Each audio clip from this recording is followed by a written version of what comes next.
Aureolus Theophrastus, Paracelsus, the Hermit's 7 books, on degrees, on compositions, on the dosages of prescriptions and natural remedies, with some very useful commentaries, to which 17 chapters on anatomy are added at the end, most excellent.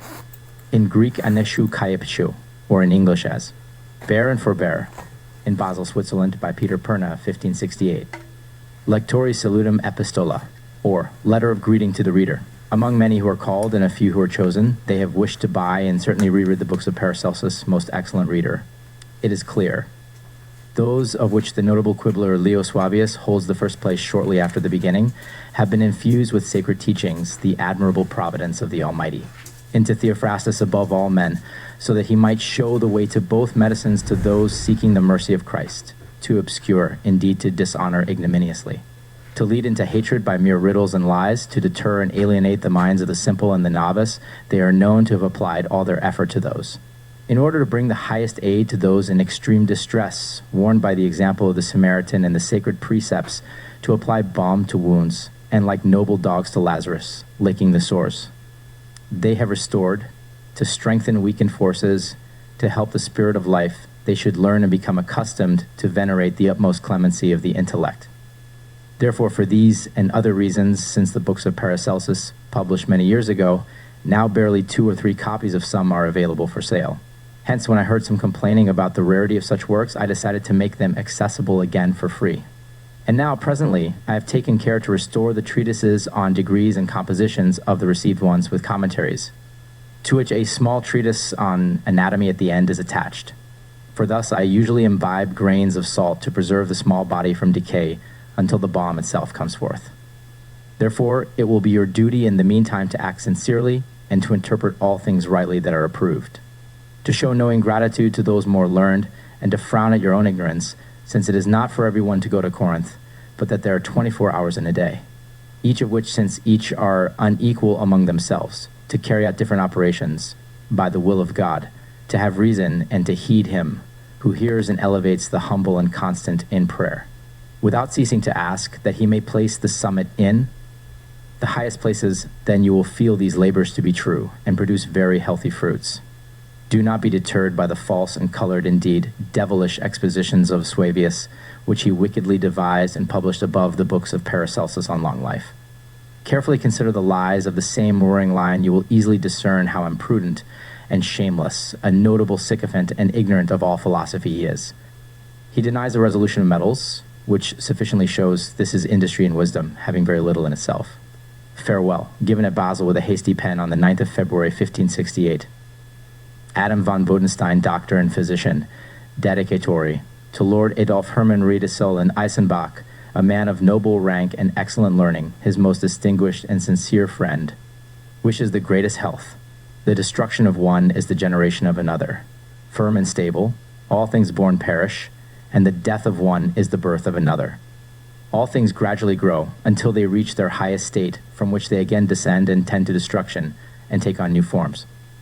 Things in the highest state easily decline. Thus it is clearly evident that 3 changes of the Church have occurred, namely of nature, law, and grace, which some, not understanding, wrongly imagine different gods to preside over them, as if the God of the law were most severe and cruel, but now of grace most mild and merciful, since he is one and the same Lord God, who from all eternity, without any end and change, remains in the same nature, the changes which some, not understanding, wrongly imagine different gods to preside over them, as if the God of the law were most severe and cruel, but now of grace most mild and merciful, since he is one and the same Lord God, who from all eternity, without any end and change, remains in the same nature. The mutations are innumerable. On medicine, Galen, or the theology of the Scotus, the arts, both liberal and mechanical in the whole world and in its individual parts, are wondrously born, grow, and flourish. Then again languish and decline, not unlike animals and plants, each having their own times. Human pursuits, together with ages, undergo amazing transformations. We have long been in the time of talking. Now who can deny that the time of knowing is at hand? Later laws abolish earlier ones. The most flourishing republics have been utterly overthrown. Others, in turn, have risen to the highest peaks from insignificant beginnings. The earth and its parts at every age push forth new faces. For our Germany was once so rude, desolate, swampy, and uncultivated. that a consistent rumor spread among foreigners that the Germans lived inhumanly like wild beasts. Whence Galen, in the first book of On Preserving Health, said that he writes for humans, not for more rustic and barbarous Germans than for boars, bears, and lions, which newborns would be carried to rivers, and there in cold water they would test whether their bodies were strong. In our time, how cultivated and polished it is known not only to the Germans and neighboring nations, but also to the farthest Indians. If Cornelius Tacitus were to see this, by Hercules, he would hardly recognize it anymore, and would undoubtedly exclaim about its state, alas, how it was, how much it has changed from that. Conversely, the region of Palestine was most fertile, as the Holy Spirit teaches, but now, however, oppressed by barbarism, it lies deserted and worn out with age. Indeed, in the same way true medicine, the gift of God, has often felt changes, because Jehovah of the world to the first men, who lived naturally, endowed with the greatest understanding of nature along with a long life. However, as sin gradually increased excessively, ignorance succeeded knowledge, darkness succeeded light. So much so that the Lord not only afflicted men with diseases, but also destroyed all by the flood, except for a very few, with whom the original and excellent knowledge of nature mostly perished. Hermes is indeed said to have later discovered 2 stone tablets, on which the traces of ancient medicine and all natural science remained, but the true art was neither inscribed there. Nor did men learn it correctly from Noah and others. Therefore, deprived of true art, and also with innate diseases afflicting mankind, they resorted to observations, with which, together with other things, they managed with great success over time to gather a certain art, about which Hippocrates mentions, saying, "Medicine is very ancient, whose beginning and method have been discovered, through which all things are confirmed by use and time, and even earlier ones which still remain." In the law, he says the same medicine is considered the most distinguished of all arts, but due to the ignorance of those who practice it, and the rudeness of the common people, who consider these individuals to be doctors, it has come to pass that it is regarded as the most useful of all arts. Read book I of Hippocrates finally. He says that such doctors are very similar to the characters introduced in tragedies. For just as those actors carry the figure, habit, and persona of those they portray, and yet are not truly such in reality, so too are many doctors by reputation and name, but very few in reality and practice. From this, it is clear that medicine existed before Hippocrates, and was handled more sincerely than the common multitude of physicians of his age declared. Hippocrates, however, restored and reorganized the art which had been mutilated and torn apart by negligence and ignorance. This art, once somewhat restored, was gradually corrupted and obscured by later practitioners who professed to be Hippocratics, though they were not so in reality, only in name, as Galen testifies in many places, rebuking them 700 years after Hippocrates' death. Galen, however, saw Hippocrates' secrets only through a veil, which he greatly admired and praised with various commendations. But he himself diverted too much to circumstances and external accidents which provide ample material for discussion. Hippocrates teaches the very essence of things in a few words, of which Galen portrays the externals with many colors like an orator. Yet I would not deny that Galen accomplished some excellent things in lesser diseases, however. He never entered into the secrets which Hippocrates knew. Hence it came about that he did not know the true forms of bodies, and therefore could not extract or separate them from the bodies.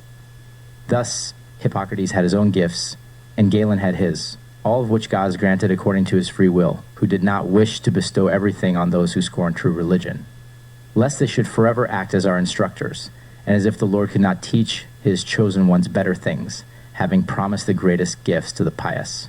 Indeed, making them partakers of all that exists in heaven and on earth, whence the reasoning of Socrates arose, all things are common among friends. The good and God are friends. Therefore, all things are theirs in common. The unfaithful, he said, he does not acknowledge, but punishes sinners. Praise of medicine, by sin, that they may truly miss the mark. Christians have medicine far more accurately than other nations. But medicine is a holy thing and a gift of God, which, by the faith of a true mediator, should not be sought outside the church, among the Turks, the strong enemies of Christ, the treacherous Jews, the Tartars, and other mockers of the true God, as much as it is sought within the church, because of whom eternal medicine descended from heaven, and it cared for it. So why do we seek among those who have nothing solid? Let us flee to eternal wisdom, the cause of all good, not to animal men whose works are sins. The beginning of wisdom is the fear of the Lord. The Lord offers in it all that we ask for.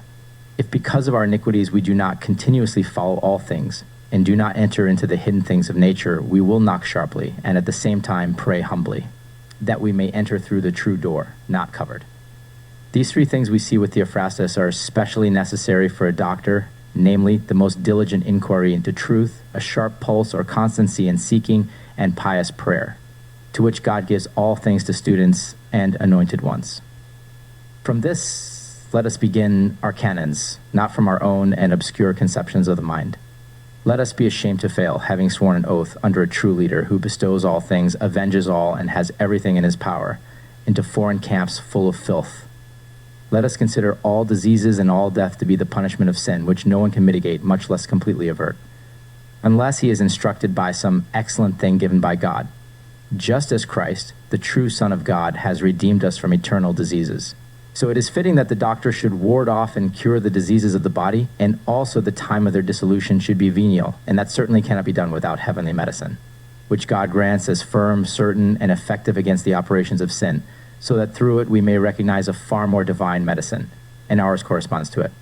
Christ was a physician, and Christ himself professed to be a physician who raised the dead, restored those afflicted by various diseases to their former health through divine power and external means, such as saliva and dust.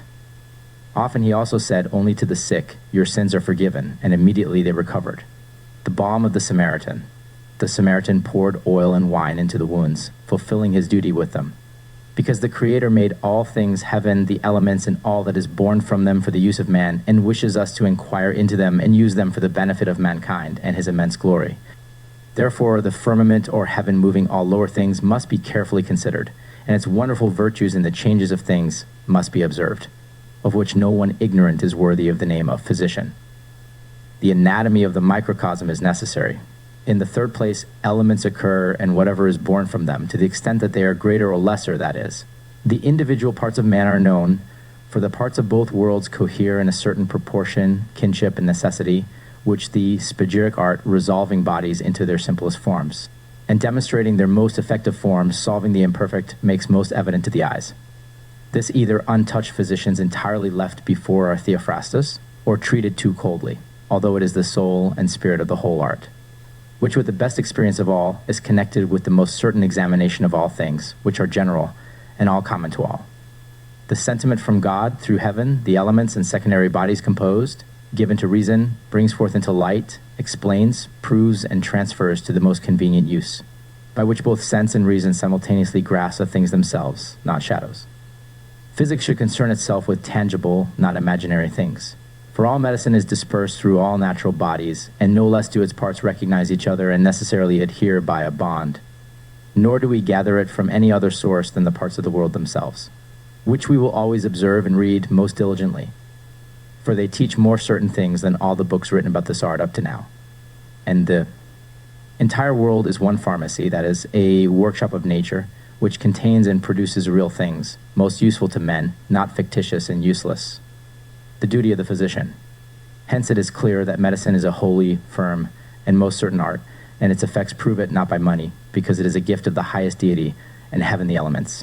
And the whole world are not changed, and always keep the same proportion and anatomy with the human body, in which we feel with our hands and see with our eyes such great certainty, that we more and more lament that we have so long wasted oil and effort, as it is said in ruder medicine, although we have also gained several thousands of gold coins. And we can still acquire wealth and a name by the same, if Theophrastus had not taught us better and daily taught with nature.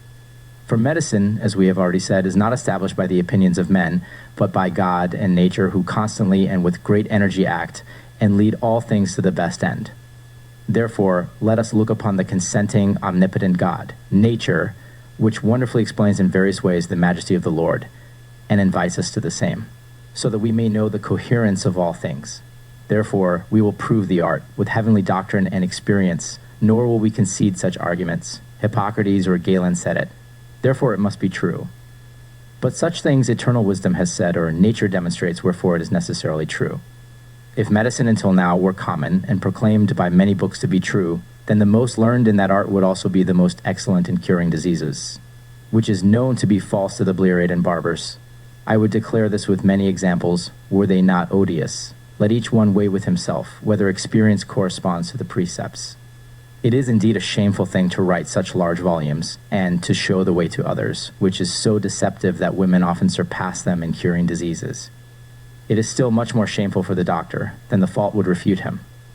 Moreover, we see that the principles of the art are so frail that they neither derive their origin from God nor true nature, nor can they bear the test of fire, which quickly consumes straw and paper.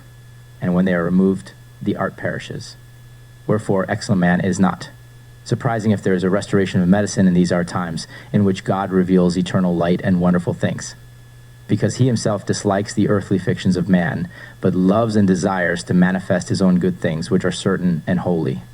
For nothing is so hidden, according to the witness of the Holy Spirit, that it shall not be revealed, and nothing is so secret, that it shall not be known. Therefore we say with the well-worn proverb, time brings forth roses. Focles says, Prostachata yemonin, Ezapathe erga na kaste andios chronos. Pros tauta eugemon hs apath organikaista antisaichernos. Or in English, to govern these things well, as instruments are unemotional and time will. Resist them. Time will oppose these things.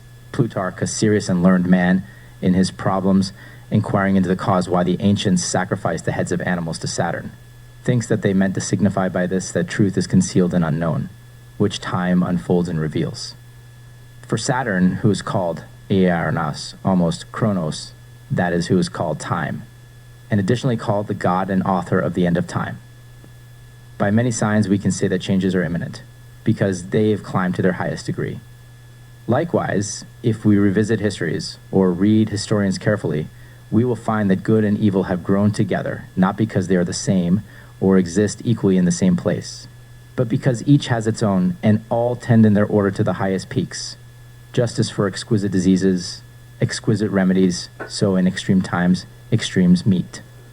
Since these things are so, no sane mind would assert that we should all apply our strength to introduce a certain and new medicine for men, flowing from the eternal physician, and omit the old, which represents a shadow of the true, except for the observations that we will refer to our true rules in beautiful order and explain them. For this art introduces us into the secrets of nature, demonstrates diseases almost by the finger, and shows and teaches how to prepare the most subtle and perfect remedies, which completely remove diseases, since these most efficacious forms of things are separated from the coarse and stupid matter, one scruple of which is worth as much as a whole pound with its matter. For from forms, as the ancient philosophers also testify, all actions proceed, but matter sustains them. Every action proceeds from form. This prevents the qualities of their forms from penetrating, according to their own kind and those working in the lesser world and performing their function.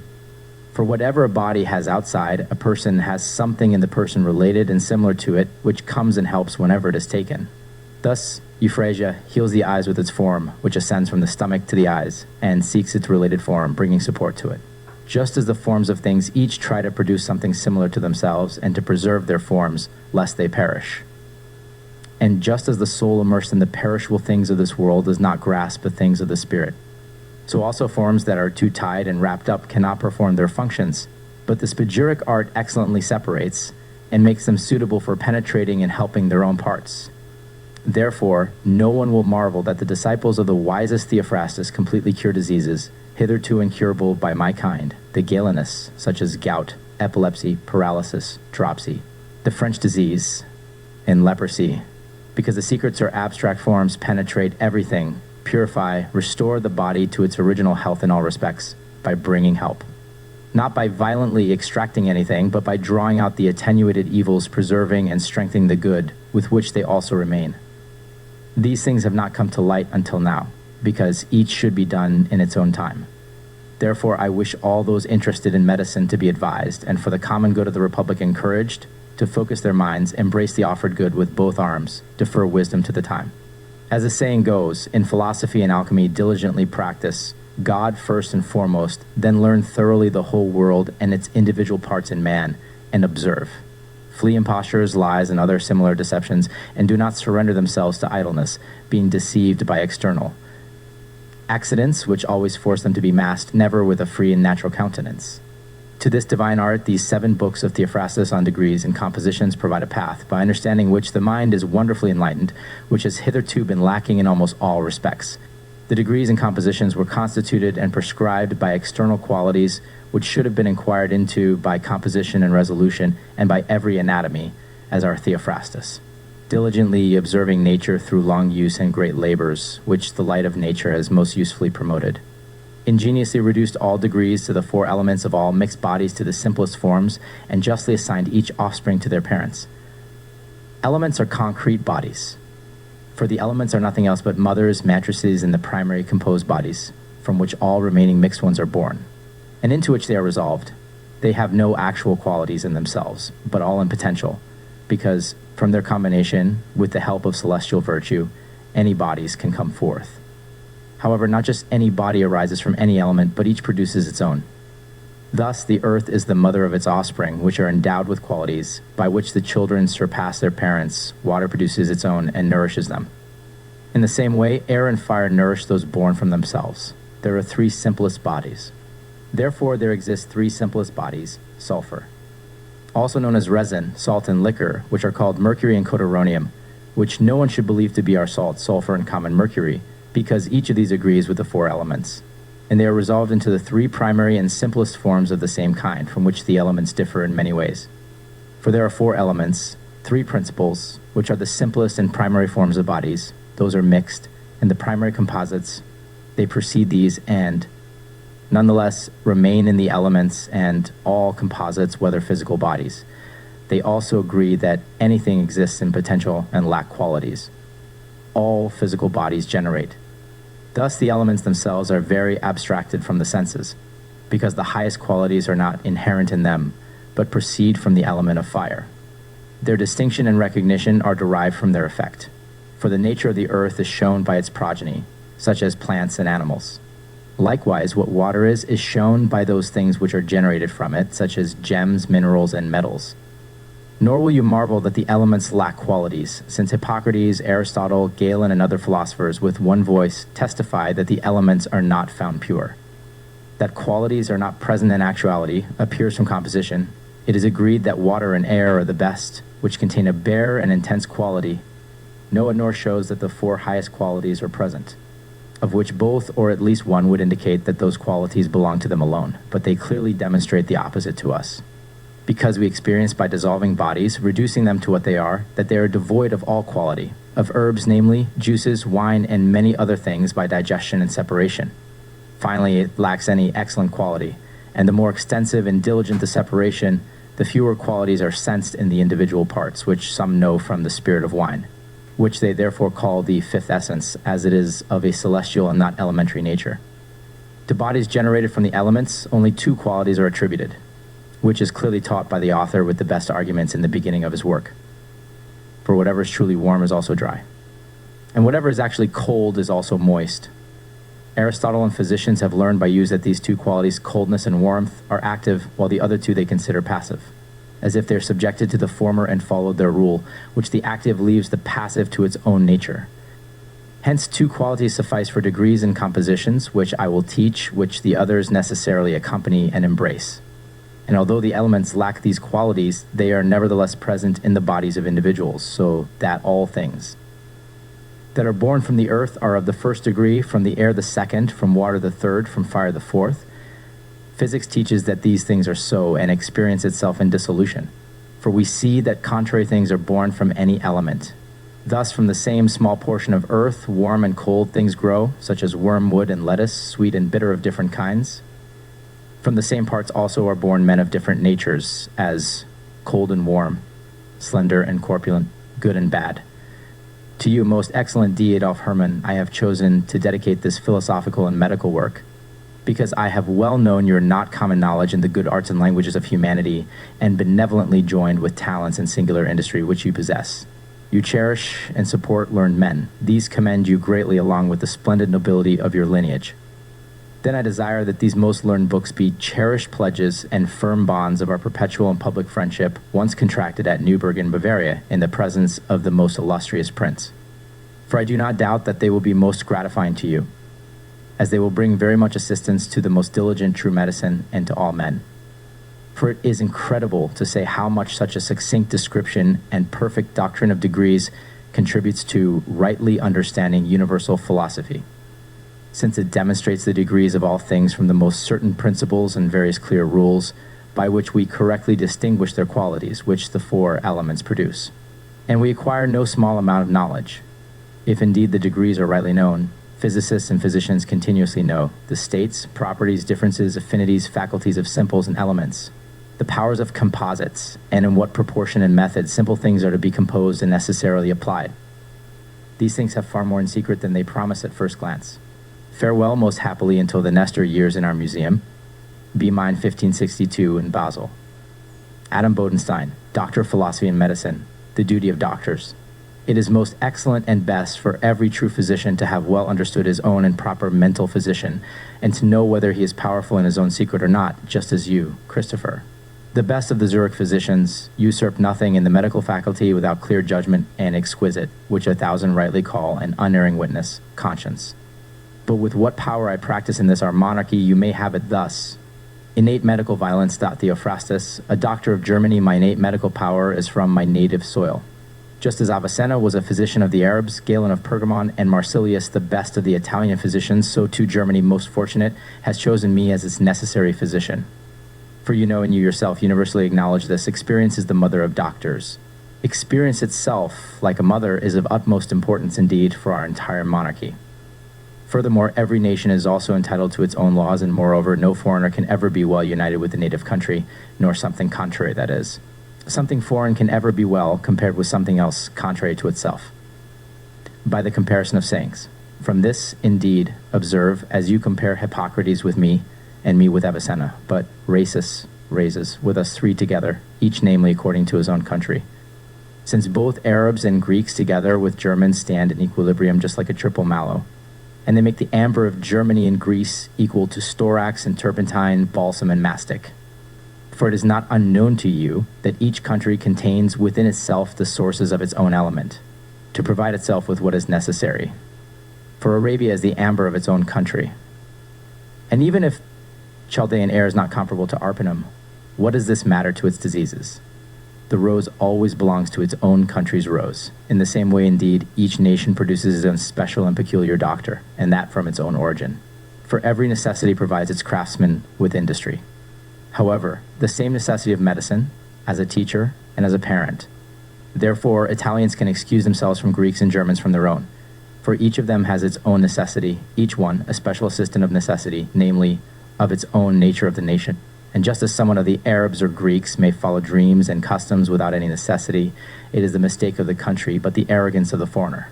Indeed, if this is done lazily and as if through a dream without any forced reason beyond either opportunity or occasion, from which nonetheless a doctor ought to be born. However, those who are aroused to be a doctor from the necessity of their own country's need, in the end, becomes a perfect doctor of his own nation, and clearly their own Hippocrates, their own Avicenna, and finally their own Mullius. Although in this place I would not praise them for this reason, as if those who are born out of necessity, since I would pass over in silence about them. Their own errors cannot be endured even by their own country. What, I ask, does Reyes benefit Vienna? What does Savonarola benefit Freiburg? What does Arnoldus of Swabia benefit? What does Gentilis Jacobi from parts and the accompanying Missinensis contribute to the doctors? What do all these contribute to Avicenna? Since considering it alone, it is not healthier for the infirm.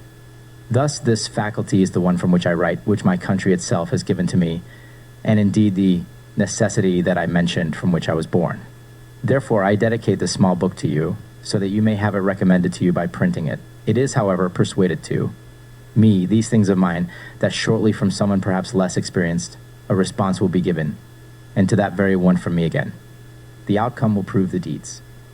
For from both sides it will be made manifest and clearly noted the necessity of each doctor and the health of the patients. However, those whom I hold most dear, perhaps briefly some interpretations of the more obscure passages in these places will give, but not from my oldest foxes. Indeed, my crowd of doctors has been dissected and torn apart, one part of deceitful tongue, the other of heart and tongue. Do you understand what I mean? Indeed, I will soon send you a few descriptions along with my correction of coloboterine oil. Always consider well, and as a friend, give your effort. Farewell, Basel, on the 4th Ides of November. 1526. Theophrastus of Hohenheim, doctor of both medicines and physician of Basel, to the most distinguished assembly of scholars of Zurich. Greetings. Alas, how miserable is the condition of mortals, for there is almost no joy that is not immediately followed by sorrow, the fairest company of supporters. Hitherto I have never observed this so accurately in myself as in the present, not considering the wise man, not only those things which are before our feet, but also those which are behind, like that of the two-faced Janus, and surround us on all sides, must be observed with the greatest diligence. The reason is that your pleasant, sincere companion, with whom I recently enjoyed myself among you, of whom I still remember with the greatest gratitude, so had delighted and pleased my mind and eyes, that I was completely forgetful of future events, truly foreseeing nothing adverse, and considered the whole affair well managed, and the apparent joy completed without the companion of sadness. And now, with this finally a goddess who should have foreseen at that time, I ask, how may I temper my grief and sorrow? Namely, because that dear friend whom I had in Basel, now already by a downward fall in which he had previously lain in a secondary position, was afterwards, however, through me, freed from the most severe bonds in which he had been placed by those unskilled doctors born among the Italians, thus also freed from the disease itself, of which that Erasmus of Rotterdam is also a witness, as is that letter written by his own hand, moreover his whole family, finally, when he had already recovered, even he himself, whom I had thus restored to health and well-being, having happily set out from here to you, I left him here.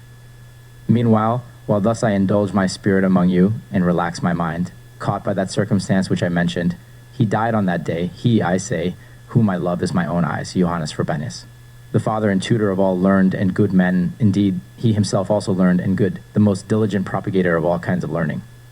Therefore such an unforeseen end to my life taken by him who seized him as a death to be feared by me, what do I say to my soul? Indeed, the whole of his universe. Therefore be warned and vigilant, my excellent friends, and if perhaps anything here is done less than appropriately by us to that most worthy one for whom I now suffer, and who does not allow me to be mindful of my sorrow, write it down. Farewell, most gentle companions, and love your Theophrastus. From our museum in Basel, 4th Ides of November. In the year 1527, to the most skillful doctor in the medical field, Theophrastus Hermit, Erasmus of Rotterdam sends greetings. It is not absurd for a doctor, through whom God provides us with bodily health, to wish for the eternal health of the soul.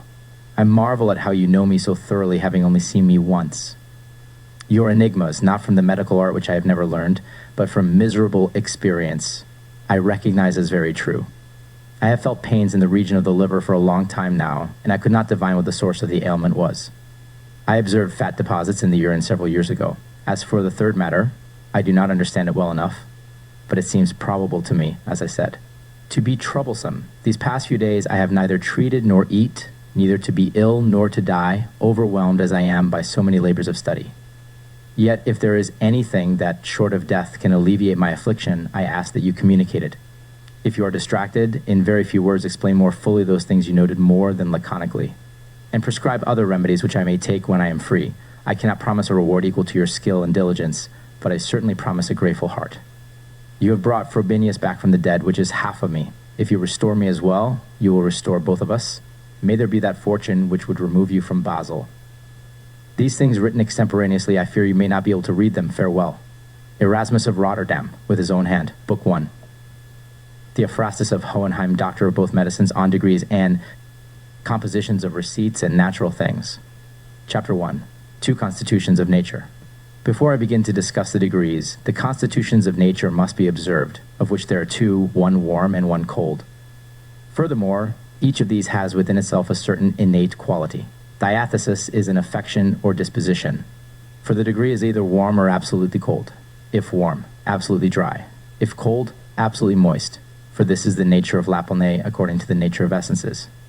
For everything warm is dry, and everything cold is moist. Neither heat nor cold can exist alone. Therefore, these two natures, warm and dry, are one. Similarly, cold and moist are one.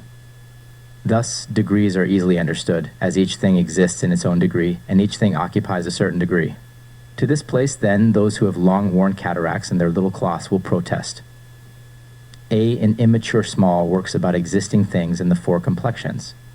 Moreover, those who are accustomed to scotoma say that there are four complexions, namely warm, cold, dry, and moist, from which they have deduced that cold accompanies moist and dry, and likewise warm with both. B, contrary to the nature of things, and in this opinion they have directed each, that cold can be dry, and warm moist, which is truly erroneous. C, they entered the path and scattered thorns. If they had approached more closely, and investigated nature more deeply, they would have found our subsequent arguments to be more accurate, who, when considering these four, did not sufficiently understand that there are only two, and falsely attributed them to the four elements, since they are nothing less than elements, which philosophy openly indicates. Chapter 2. especially in the errors of the ancient physicians. But so that what I have said about the two complexions may be more clearly understood, consider this. B4. Whatever the elements have produced in the nature of things is either cold or hot. If it is cold, it has within itself an innate individual humidity.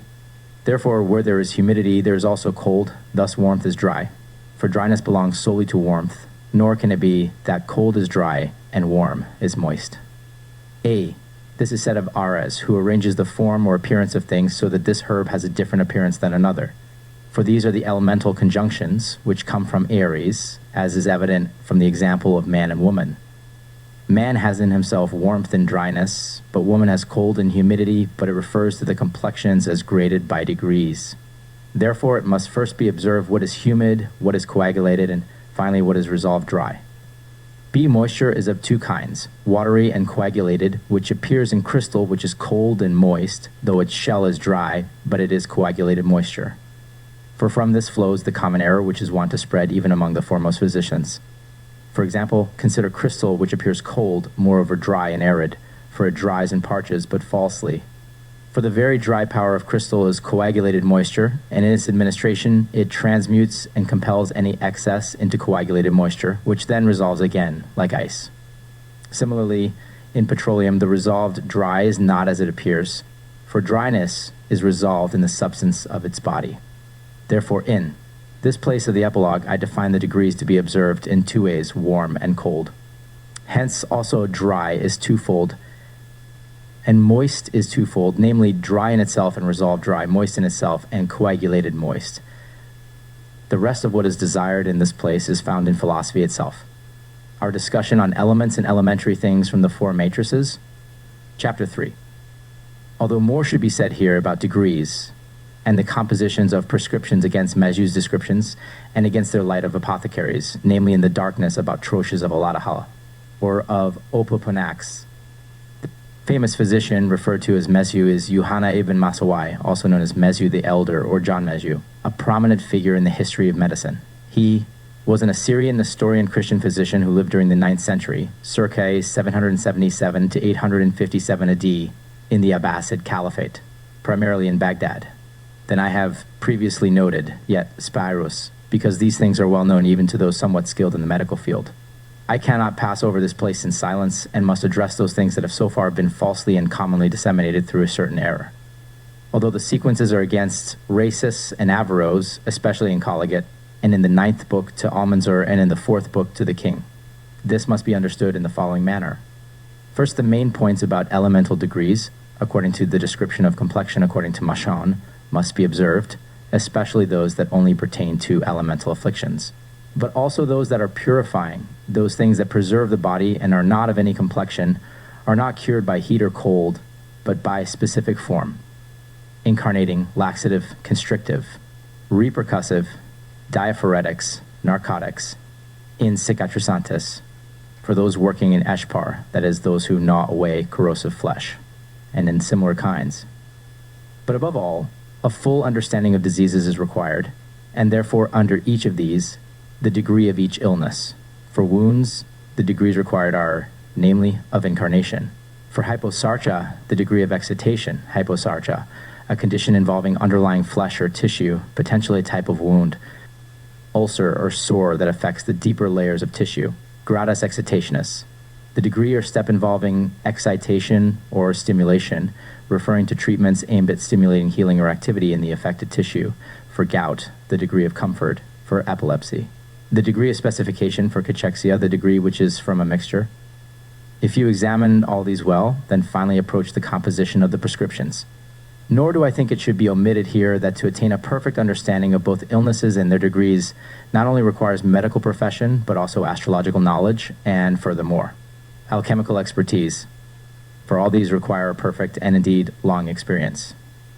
For this very purpose, not only through diligent reading or accurate judgment, arises the scope of this book.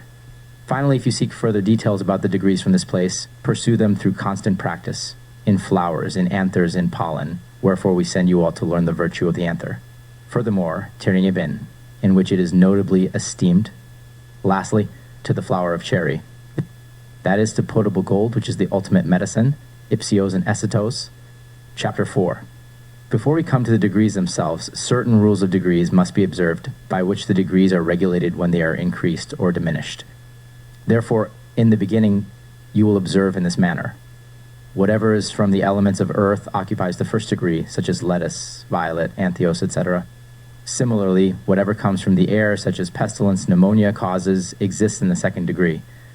But whatever is generated in the element of water occupies the third degree, such as lead, sapphire, topaz, etc. Those which descend from the element of fire, such as ice, crystal, snow, occupy the fourth degree, whether hot or dry. Therefore observe that whatever is from the sensitive element is the same as the element, as the frog says, whose sperm is in the third degree, similarly Caphoria. What is from the earth, such as humans in the first degree, like rebus. What is from volatile substances, such as herbs, roots, and trees, types of metals, marcasites, salts, alums. Albertus Magnus wrote poorly about degrees, especially in the generation of metals, and Thomas Aquinas with him, specifically regarding mercury and sulfur, in which there is no primary substance, even Avicenna in his opinions on minerals. What comes from volatile substances in the second degree, like the grape. What erupts from fire, like the salamander, exists in the fourth degree. However, the reason why one thing surpasses another will be explained in the following sections. Chapter 5. Furthermore, to make the degrees clearer in their points, take this present example, though against Pliny and Platerius. As the degrees of herbs have been divided into 4 degrees up until now, so all those that belong to the first degree are referred to, yet not equally. For sometimes one exceeds another, by principles namely both means and ends, but in such a way that whatever descends from the element of earth persists in the first degree. Nor is it placed outside the same degree. For among you, the water lily occupies the fourth degree. Saturn claims the third degree among you, which in coldness surpasses the water lily by almost 8 degrees. Therefore, they can never be placed in the same degrees. Thus, whatever exists here in the second degree, there even the first point surpasses the fourth degree of the element. What is from earth in the fourth point? By 4 degrees. Sublime is at the last point of the first degree. In the third degree, it is similarly judged, likewise in the fourth. Hence 16 points are gathered, which ascend to the true degrees up to the 663rd, as if by steps. Therefore, we rightly say that those who combine camphor, frog sperm, water lily, and alum in 1 degree urd, from which a true and certain degree could not be determined in any way in the prescriptions. This will be indicated in the following methods of compositions. Chapter 6. But to have particularly both the degrees and the points of those that induce heat, note, whatever makes ash, lime, or glass is in the fourth degree of fire, like fire, mercurial water, aquafortis, etc. Corrosion. Likewise, whatever is corrosive and is put into aesrish par for rotting occupies the third degree. Such are cocathar, arsenic, sal ammoniac, borax, orpiment, and the rest of that kind of alkali. But what pertains to the virtues of men less pertinent, by which some things excel others, is in points, not degrees. Furthermore, whatever causes scars or blisters claims the second degree, such as rababea, cantharides, flammula, melona, and others of this kind. For flammula, even if it is in the first degree, nevertheless tends to the second degree, because the spirit of salt reduces flammula so that it is now not compared to the first point of the second degree. Finally, whatever heats but does not reach the aforementioned signs, such as ginger, cardamom, abritanum, and others of this kind, exists in the first degree along with higher and lower points. However, it must be observed in this rule that degrees do not occur according to the nature and reason of the elements, but beyond them are included in the present rule. And for this reason, because the present rule is taken from 3 points and serves these 3, because they excel in salt, mercury, and finally in sulfur. Therefore, the first caution in this place is that the present rule is not used in elemental diseases, for there are only certain excerpts from these. Diseases which ought to be cured through the first 3 principles. Rababea are the roots of greater flammula. Chapter 7. But so that you may also have the degree of cold, besides that which is the element, except thus, whatever freezes the humors occupies the fourth degree, such as those which are generated from the element of fire. But whatever cools, to use a common term, and does not offend the light of. The spirits of life, administered in its dose as a remedy, such as narcotics, anodynes, soporifics, frog sperm, hemlock, are subjected to the third degree. The kind of transparent substances and gems, furthermore, whatever freezes the humors, such as beryl, carnelian, claims the second degree. But whatever extinguishes unnatural heats and calms paroxysms exists in the second degree. Finally, whatever does not allow the disease to burst into a paroxysm is of the first degree, bad B. This rule does not differ much from that which is of heat, for these indeed possess the quality of the aforementioned. But whatever has degrees from the elements, the same still remains according to the prescribed rule together with, such as nibelgi, soporific, laudanum, balsam wood, such as phlebotomy, fesipharmaticum, and purgative kinds, carrying the diathesis in the aforementioned natural things, along with the present degree, so that now a double degree of nature is made, and it operates only according to the reason and nature of the elements. Chapter 8. Furthermore, the rule about colors must be observed, which simultaneously indicate the nature of their substances, like the centaurea, which is red, and therefore of a warm nature, just as in metals and flowers of metals, crocus martis or flower is of a warm nature, but before its extraction is cold. And the principles in the generations of metals are of no complexion, but temperate. The lily, which is white, and thus of a cold nature, but from colors that are external, nothing certain can be defined except in this way. The rose appears red and of a cold nature because of the anther hidden within it, which attracts the warmth of the rose. Moreover, wherever there is yellow in a red flower, there is also warmth, whereas it is judged to be of a cold nature in other flowers, similarly to be judged. Furthermore, there are flowers which, although they appear warm by nature, lapis lazuli are, nevertheless cold, among which is minium. Others are cold by nature while being warm, such as copper. To understand these things, note the following rule. Whatever is green, dusky, and as soon as it is drawn from the body, it appears warm. Talk rubumum and extractions from stechechimia and chimelia. Likewise, the body under which the colors lie hidden, they are known. Silver, by its nature, is cold and retains the color of cold, for at the end it turns into the color of lazurite. Mars, however, by nature is of a cold color, and allows itself to be transformed into a warm nature, but nevertheless retains the force and indeed the entire virtue of its proper nature. Black colors are of no nature, for they are nothing other than burned sulfur, under which nothing at all lies hidden, which is of the elements. Whatever is white, livid, black, or hyacinth-colored is cold, the remaining colors are warm. But whatever is variegated consists in one nature, namely in that which is the more principal color. Thus, even in green, although there is coldness within it, it is still comprehended in its own category. Chapter 9. Whatever exists that is fatty and so moist is cold, even if it is found in green, however that greenness is turned into a cold nature. For colors do not have judgment in fats, and in all mucilaginous substances, and in the seeds of psyllium, elecampane, and fenugreek, their nature is equal, just as in pontic. But whatever is dry takes on a warm nature. Furthermore, whatever is from sulfur, mercury, and salt, in both which falls into the nature of both heat and cold, and that according to the principle of the three primary elements. In summary, everything that burns consists of sulfur and is of a warm nature unless it is found in warm colors. As is evident with camphor, the fat of camphor is of a very warm nature, and camphor itself is of a salty nature with very little mixture of mercury. However, anything that undergoes sublimation and calcination admits a warm nature. Thus, anything that dissolves itself or is cooked in alkali, whether it is tartar, clove, or natron, it exists as dry. Moreover, anything that is austere is cold. Everything sweet and bitter takes on a warm nature. Unless subjected to the previous rules, through their mixture they result from the first generation. But whatever dries the skin is warm, and everything light or foamy, whatever constricts is cold. As gentian and polypody are bitter and sweet. Now, if you wish to judge these things by their odors, there is nothing certain you can define, except to the extent that they maintain their nature with the body. Lastly, there are other rules which, if they do not contradict the previous ones, should be accepted. Chapter 10. Furthermore, it must be observed that there are certain things in which, besides those that are natural degrees, beyond the specific form and the complexioned essence, they are hidden in two ways, and that from two bodies, as in metals, gems, and stones. In this sense, Mercurian. Among the metals, it is supreme and embraces a peculiar nature, namely hot and cold, nor can it be taken away from it. Now, if a metal is generated from it, namely from corporal mercury by the last distillation of the alchemist in iron or silver, in iron or lead, and a new complexion without corruption of the first complexion, besides this it acquires another nature, from the proper powers of mercury with the concord of sulfur emerging, either silver or gold.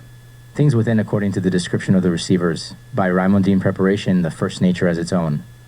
Sapphire is in mercury, and the moon in mercurial, and it is the first matter of lazurite. Mercurial, all the arts of experimenters and doctors. and thus two natures will adhere to one substance, wherefore lead will further take the place of mercury if a leaden nature which it has conceived is accommodated to your matters. Similarly, it must be judged about tin, silver, iron, and copper, which return into their own body. In this way, also in gems, the liquid remains in its own, and that same in the mercurial nature. Now, if the liquid has been frozen into a gem, it takes on a double nature equally, which are again reduced into the first liquid. Thus, it must also be judged about certain common stones. Similarly, in certain herbs there is a similar nature. Therefore, read and reread all the arts of experimenters. And doctors finally recall to experience whatever is handed down to memory about the nature of things, but recall it so that you do not form opinions, but exactly understand each detail. For in these things the true and certain natural philosopher delights. Book 2 of the Degrees and Compositions of Receptacles and Natural Substances of Theophrastus. Chapter 1. And if I prescribed Relolia according to the reason and nature of what is cold and hot, together with its innate essence, still there are other things besides those which air is produced from nature, which excels in many parts over what I discussed in the previous book. Relolia is a virtue arising from complexion. Air is the first nature of things. And to begin from there, in principle, if you wish to speak precisely about accidental complexions, you will find here in this place that higher degrees of the nature of Relolia are scarcely approved. And this for the reason that in the universe there are two natures inherent in things, which simultaneously exist in one substance, although only one appears. This is an innate accident, and an elemental accident, furthermore, by its nature. Note, Relolia is of an ultraprimary nature. Thus, Relolium in Hypericon is an accident without complexion. There is nothing that is not warm, for the primary matter of things is warm by itself, and does not change its inherent accident, because any three primary qualities in combination remain until their ultimate matter, that is, in the same way they are apprehended before the mixture. In the same way they remain until the mixture departs. Therefore, as experience concludes the end, so the beginning is evident in itself. But before we reach the simple things that are in stages, it should be observed that neither the warm nor the cold is their inherent accident, but rather an external elemental accident. Chapter 2. Furthermore, nature allows nothing to be completely outside itself, which the skilled medical professional easily understands. But it preserves the inherent accident for as long as the thing remains, or the body to which the accident belongs. You have an example in fire, for in this, the inherent accident is heat, and it is naturally among the three primary elements, which are obviously warm. Moreover, it cannot happen that the substance departs together with the heat, if you wish the heat, to transfer a matter into another. And if that heat causes warmth, still it exists only as dead heat, neither healing the sickness nor contributing anything. But it is a certain superfluous heat added externally to the body. Heat without care in medicine. In this manner, every inherent accident reveals its power, indicates it without the aid of the patient. Therefore, whatever is applied in the medicine of diseases must be adapted in this manner. At the beginning, apply the medicine to one who separates two essences, one in substance and another in the spirit of life. Wherever you wish to apply the medicine, there the spirit of life must depart from the substance, and when it meets with the sinful matter of the disease, then the medicine will appear alone in its own body. And this according to the reasoning of the three principles. Place a distinction between the spirit or influence of a thing and the thing itself. However, external accidents composed of elements go where the sickness hides. Therefore, I conclude, in the entire nature of things, there exists a double accident, inherent and external. The inherent contributes little to health, but the external alone, nor is there anything in fire from the external accident. Therefore, I assert that the work of nature is imperfect. Chapter 3.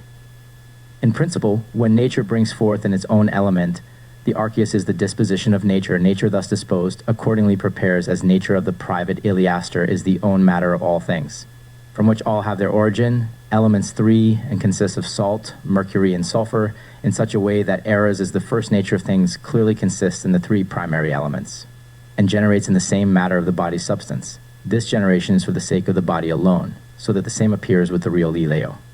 But what does this mean for the sick? For fire equally is a real limb accident, likewise snow. Yet they do not heal illnesses, nor do they have any healing power of illnesses in themselves, because they are realium by themselves. What is cherio? Furthermore, external elements produce cherio is that nature by which diseases are made healthy of nature, which moreover you should compare with realium, which although you accept with cherion. Charion nevertheless heals all illnesses. Note here about charion that charion is nothing else than the heat or coldness of those things which leave the body and pass into nature. The example of camphor, this has its coldness from charion, which is a very effective remedy in distillations. But in the substance of its first principles remains warm, just as sulfur and the spirit of salt together with mercury. So also gems, herbs. Moreover, everything nature produces has its own charion, that is, an external elemental accident. Therefore here I assert regarding degrees that in some things there is more of the charity of heat or of the charity of coldness than in others. Thus the Archeus has arranged all things in the same according to the principle of the microcosm. Chapter 4. But so that our advice regarding the compositions of the received may be more clearly known, it must be observed, as I mentioned above, of the realium and charion. So here again you must consider about the body. Namely that the illnesses which are solely of the Charinian nature lurk in the body, and descend into the body without destroying the three primary parts of its body. For just as Ilias in the four elements, like a mother, produces realium and charion, so man consists in the four elements and like an inheritance receives the illnesses which subsequently sprout in the body, so that further in the fields external illnesses erupt in elemented bodies. Therefore, regarding the received charinia to be ordered, external elemented bodies must leave and abandon their substances together and turn into the spirit of life, for from there the sick person is freed. Therefore it must be observed that death is not charinian but realitian. Hence it is why death cannot be encountered on all sides. For who takes away that which is individual from under that in which it hides? But we here speak of cold and hot charionia, not realitian. The rest, which are desired here, read about the origin of diseases. Chapter 5. As in the previous little book I taught about the recognition of the nature of things, which is either cold or hot with many and various rules. So in this place the present rule and observation about herbs, most of which are cold and dry, which certainly promise some obscure coldness in themselves. These, although they may be judged as hot, are truly cold, such as verbena, shepherd's purse. Some are considered among the cold for other reasons are considered hot, such as bugloss, dill, and for this reason itself. Because coagulated moisture brings about the greatest dryness through its coagulation, and dissolved dryness does not dissolve without a little moisture due to the nature of charinia. For it is otherwise established that nothing is produced from the element of earth when it is hot, nor is it occupied by the element of water when it is cold, for this is the nature of nature. But since nothing like this happens, the cause is an external element that corrupts and breaks the former nature. Therefore, for the nature of charinia, that is, it must be done according to the guidance of experience. Furthermore, because the same nature, whether cold or hot, does not form the body under which it hides, there is no need for concern about the body, but all experience should be directed to the aforementioned three natures, as we prescribed in the first little book. Chapter 6. Finally, the bodies of those things which lack sensation must be observed by the physician. For all those in which these things hide are nothing else except liquid, and that which belongs to Charonii is hidden underneath. However, the liquid is similarly frozen in its element as Iliasis produced it. Therefore, separations of nature once again dissolve that which nature coagulated, and in this dissolution, the aforementioned two natures separate. Hence it is clear that external element in nature is an accident of realium nature, and exists without any virtue separately. Thus the other nature is also fully and most perfectly present in its own innate property and its own accident property, both in their separation. From these, therefore, it is gathered nothing that is cold or hot is innate, but that which is innate neither benefits nor harms anyone. Furthermore, however, there is another kind of nature which induces heat or cold, according to which we judge heat and cold, namely by the indication of chironio, by which all illnesses are to be healed through its intervention. For the same coldness or heat turns into illness upon its entry, which its own innate property never causes. All these things are contained in the book about the conjunction of things in the properties of the two natures according to the three primary ones, and the same according to the precept of philosophy. Furthermore, in the following chapters you will see the order of degrees, and that according to the nature and reason of their elements. Chapter 7. The following are of a warm nature, which come from the earth, and obtain the first degree of heat. Dittany ladies, mantle flower, lac, dodder fig, ginseng, costus, pennyroyal, smallage, white pepper, skirret, creta, scammony, dock, Alexander's basil, horehound, dragons, blood, agrimony, gentian. Elecampane, galingale, spurge. Galangal, dropwood, bloodroot, opium cloves, burdock, long pepper. Fennel grains of paradise endive. Lemon balm, ground pine, bdellium earth, smoke thistle, wallflower, melilot. Water starwort. Fern sweet flag, calamus, swallowwort. peony, ginger, lesser spearwood herb of paradise, lavender, mustard, galbanum, germander, licorice, chicory, cubeb, cardamom, marjoram, thyme, opopanax ammoniacum. The airy ones claim the second degree of heat. Teraniabin, nubes, chaos, ilec. Those below that come from water in the third degree. They possess heat. Vitriol, sulfur, thalcor, red marcasite, rock salt, gem salt, sulfate of Cachemia lime of Chimelia hyacinth, copper, topaz, carnelian, orpiment, salt of Cachemia garnet, gold, chrysolite, emerald, agate, ink, feather, alum, fused salts, ruby, quicksilver, mercury, rilgar. Note: salt is naturally found in springs. Those that come from fire possess the fourth degree of heat. They are burning minerals, condensed lightning, calcined hot hail, all from Mount Etna, an active stratovolcano located on the east coast of the island of Sicily in Italy, near the cities of Messina and Catania. Chapter 8. The following are of a cold nature. Those that are produced from the earth are cold in the first degree. Daughter bear's breech, duckweed, strawberry chestnut, eyebright, comfrey water, lily, mandrake, the four cold major types of dragging sandalwoods, nightshade, endive, mercury beans, ash tree, peas, currant vinegar, pomegranate, henbane types of myrobalan, wild barley, bearded capers, bitter vetch, quince, oak gall, melon, darnel, dates, bindweed, gladiolus, purslane, lily of the valley, fleawort, lettuce, mallow, four cold seeds, wrinkle, myrus, orac, flower of jasmine, rose, gourd, iron, flower, lemon, citrullus, melon, types of poppies. Those that are produced from the air possess the second degree of cold. Like nebulge, which is formed from fog, when for 8 or more days in the morning there is fog, and moisture falls on stones, and there it dries, then on another morning there is fog again. And it happens like this for 8 days. Then what remains on the stone is salt serum, which is called nebulge, and it falls in the meadows. Those that come from water obtain the third degree of cold. Lead, camphor, amber, other, thalina, antimony, hematite, isolum, silver marcasite, silver alum of Intalia, 3 kinds, coralothos, chlorona, water. White cachemia, cold, thalina, triple tin. Iron, white talc. Those that come from fire possess the fourth degree of cold. Crystal, cold hail, citrinula. Arles from cold lightning, snow. Beryl, citrine, ice. Arles is a stone like amethyst. It must be observed, therefore, that whatever things come from the elements, they also possess the same degree for the same reason, according to what has been said. Moreover, whatever has emerged from the elements is sensitive, the following figure will indicate. The following sensitive beings that come from the earth occupy the first degree of warmth. Men, Capricorn, horse. Boys, Leo, cows, bear, wolves, rooster, leopard, and others of this kind. Fox, ram. The following creatures born from the air possess the second degree of heat. Eagle, ostrich, phoenix, swallow, sparrow, and all flying animals, except those that are in water. Heron. Those that are generated from water have the third degree of heat. Castorium. Those from fire, the fourth degree. Salamander. The following are of a cold nature. Those that come from the earth possess the first degree of cold. Women, menstruum. Girls, all semen. Cows. Those that come from the air claim the second degree of cold. Doves, storks. Those from water, the third degree. Fish, frogs. Worms, turtles. But those from fire, the fourth degree. Gnats, newts. Chapter 10. Furthermore, there are certain simple substances which, when mixed, reach the second degree.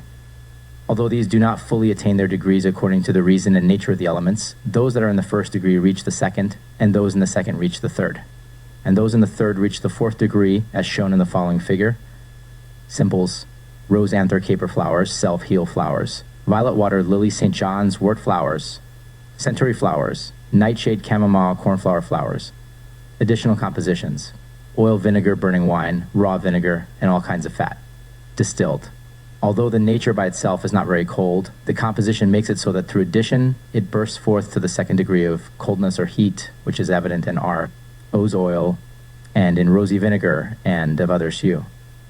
There are also those which in the third degree otherwise reach the fourth degree, such as camphorated vinegar, lead oil, etc. Moreover, there are degrees that ascend from the first to the fourth through separation, also from the third to the fourth degree, as will be evident in the third book on the degrees of Spagyrics. Seek the degrees of the Spagyrics in the third book. Furthermore, there are those which are not intensified at all, such as snow and ice, and the very nature of them for that reason. There are also those which, unless prepared, do not extract nature, such as frogs, sperm, crystal, and sulfur. Likewise, there are those which are reduced from a hot degree to a cold one, such as gems, others from cold to hot, such as camphor, coral, etc. Lastly, there are those which lose their degree in preparation, such as those that coagulate or dissolve. Likewise, those which in the substance of their body do nothing at all, such as juniper oil and others of this kind. The rest, which are lacking in this place, will be indicated by experience. Book 3, on Steps and Compositions, book of Aureolus Theophrastus Paracelsus. Third phrase, Chapter 1. In the frontispiece of this third book, it should be noted, besides those essences of which I made mention in the previous books, another essence or nature, called the fifth, or, as the philosophers say, the elemental accident, or as ancient physics holds, the specific form. Therefore, it is called the fifth nature. It is called the fifth for this reason, because in the first three, the four essences lie hidden.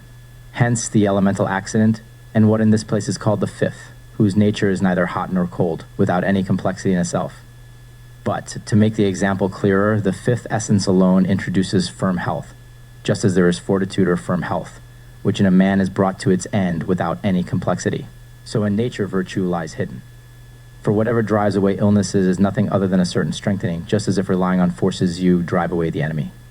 It is held in the nature of things that there is nothing in the nature of things that lacks virtue, unless it is of nature, which equally exists as the fifth essence, because it happens without complexity.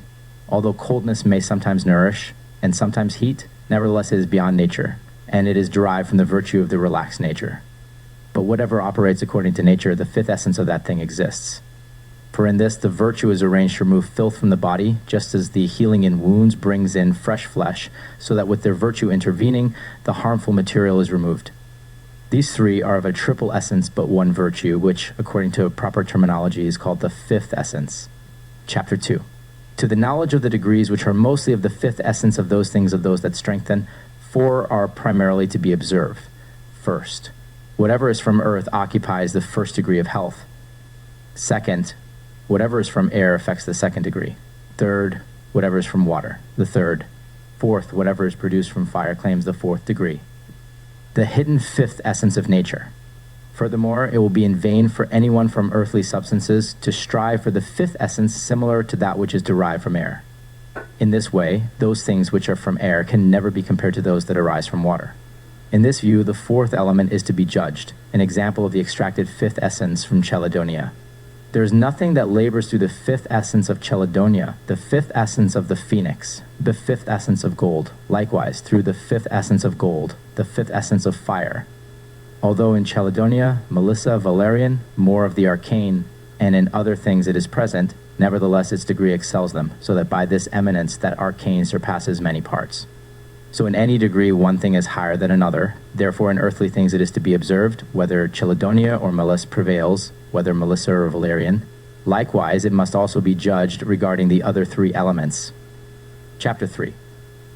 In the previous chapters, whatever I have treated, in this alone I have treated, that I might descend into the signs of the subsequent degrees, and thus it would become clear, by what reasoning the degrees consist in the elements. For I do not ignore how much Platerius, Dioscorides, Serapio, and the others who followed them differ in this regard, who wrote many things about the fifth essence, but falsely. But you, whoever you are, seek knowledge of this fifth essence from experience. Thus you will understand the degrees in their division. But to make known at the same time by what? Reasoning diseases are driven out by the fifth essence. First, diligently observe the concordance of things and diseases. For some virtues fight only in synanche, others in mania, others in ashlight, others in lethargic disease, etc., which is held regarding concordant things. In this place I think it is worth knowing, this which lies hidden in nature, that in Joluta, it is the herb carlina, the liquid of pennyroyal, and melissa, which renew and transfer disease without any power of degree, namely in the restoration and renewal of former youth. By what method and by what virtue these things are done, concerning long life, book on long life, as if peculiar mysteries, which in the nature of things are beyond secrets, indicate. Therefore, in this place, I think it should be passed over, so that I may at last follow what I began about the degrees of the four elements. Here, although there are many and various virtues which overcome ailments through diaphoretics, others through narcotics, and others through other bitterness, nevertheless, I refer those who turn their mind to theorems to these. Chapter 4. Everything that strengthens is temperate. Here nothing will hinder the substance, which although it is cold or hot, will not inconvenience the fifth essence nor what is in its body. Moreover, every specific thing is the fifth essence without any corruption of its body. Furthermore, nothing is temperate unless it is the fifth essence, All bodies are composed in their nature and their accident, degrees of health. Those things which come from the earth occupy the first degree of health. All kinds of herbs, seeds, roots, sponges, animals, flowers, barks, fruits. Those things which come from the air have the second degree, like all kinds of birds. Those things which come from water, the third. All kinds of metals, marcasites, cucumias, salts, minerals, things of the sea. Sulphurous, fishes, gems, stones. Those things which come from fire, in the fourth. Tincture, philosopher's stone. Although some other virtues must be observed which neither reside in herbs, nor in volatile substances, nor in metals, as indicated by bear's garlic and carline thistle, which admit foreign virtues into themselves beyond their degree, among which is also the emerald, which, besides other things, admits foreign power into itself. They nevertheless contribute nothing to health, for they are only external virtues, which are entirely worthless internally. Chapter 5. We have thus far spoken of strengthening agents, now to laxatives and their degrees. Therefore, it must first be observed that the division by which laxatives are divided into four natures is not observed in this place, indeed following this method according to ancient custom. Customarily described colocynth, scammony purge choler, turbith, hellebore phlegm, manna, venous hair, blood, lapis lazuli, black hellebore, melancholy. Furthermore, there are other things that expel yellow bile, others that expel verdigris, others that expel the citrine water of dropsy patients, and the like, which are described elsewhere among us as unreliable, and for this reason, because they act upon the higher parts through offending matter or in any kind of disease. To this opinion, the inherent nature of colocynth is to provoke stools when there is melancholy. So turbith excites stools not unlike mud or in bile, and so with others.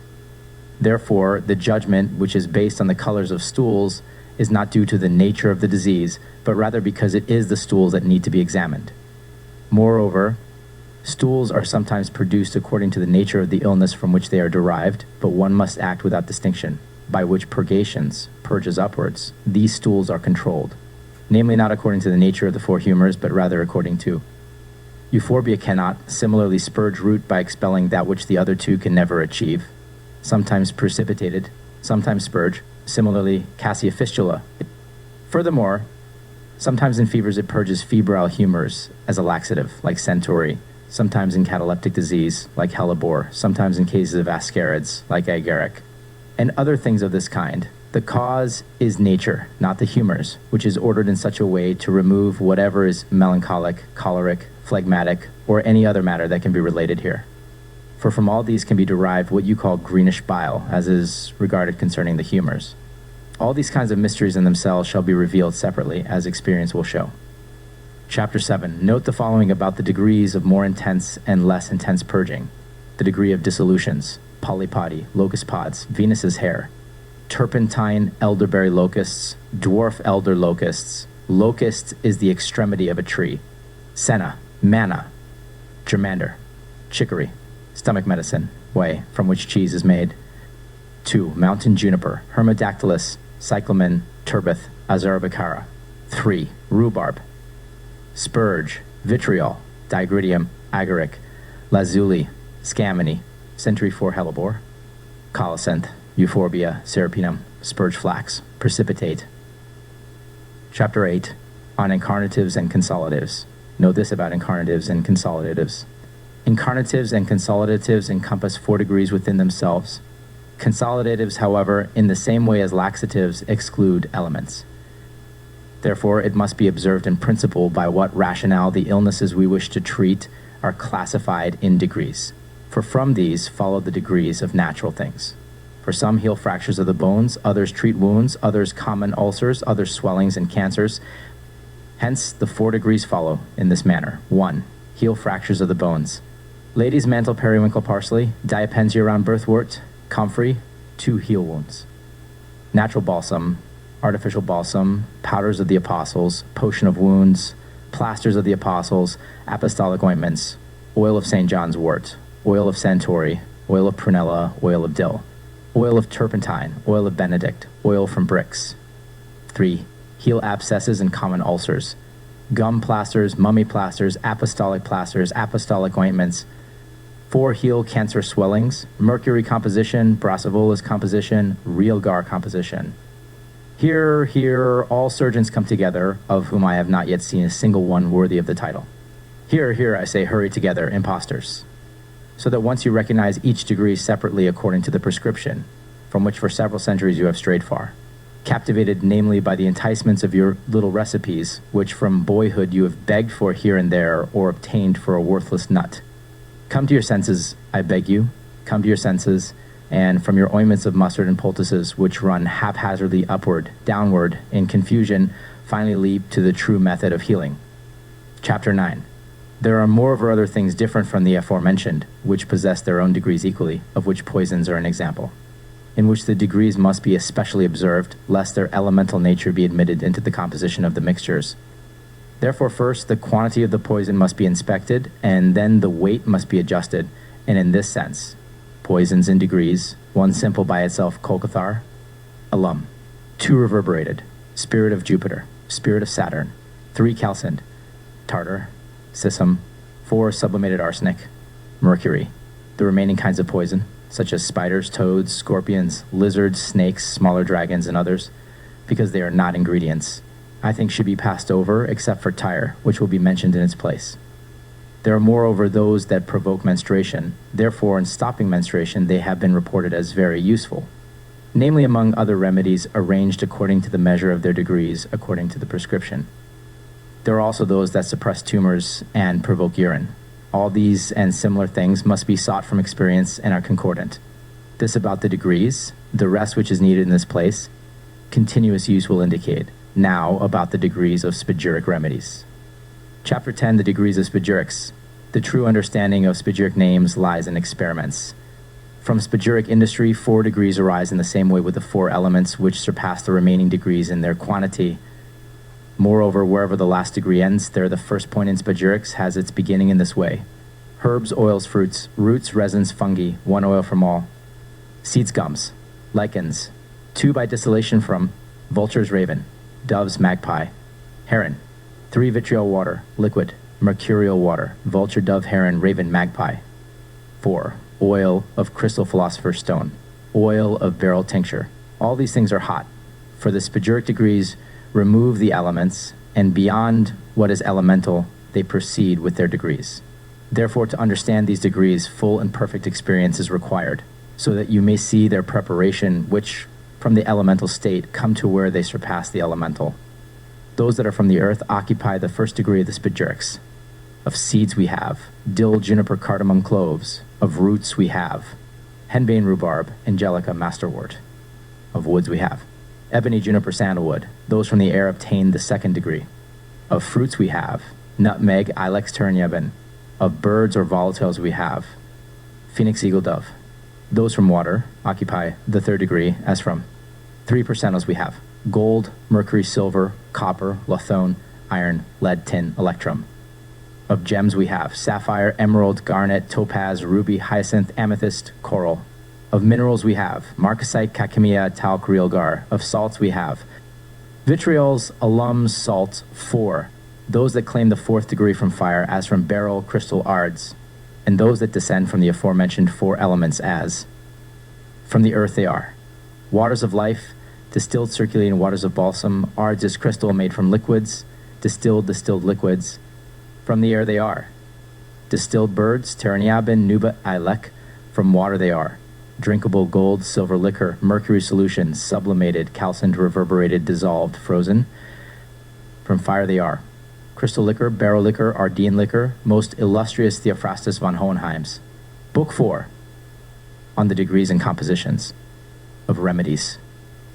Chapter 1. Just as in the previous books I strongly recommended those things concerning degrees along with their differences, so in this place I again commend to you the difference in this sense. Herbs which are cold in nature and from the earth are not entirely suitable for all diseases of a hot nature, nor are hot herbs suitable for ailments of a cold nature. From these are gathered 7 kinds of diseases, and also 7 kinds of heat and coldness, such as are among the other members those that belong to the heart. Therefore, this difference must be especially observed in the beginning of this little book, whose title is prefixed concerning the composition of remedies, so that those things which are lacking for the liver, whether it is hot or cold, they are sought from the same herbs. On the compositions of remedies. Thus, those things by which the brain is deprived require their own herbs. Furthermore, although herbs are generally either hot or cold, nevertheless herbs that belong to the spleen are in no way suitable for ailments of other parts.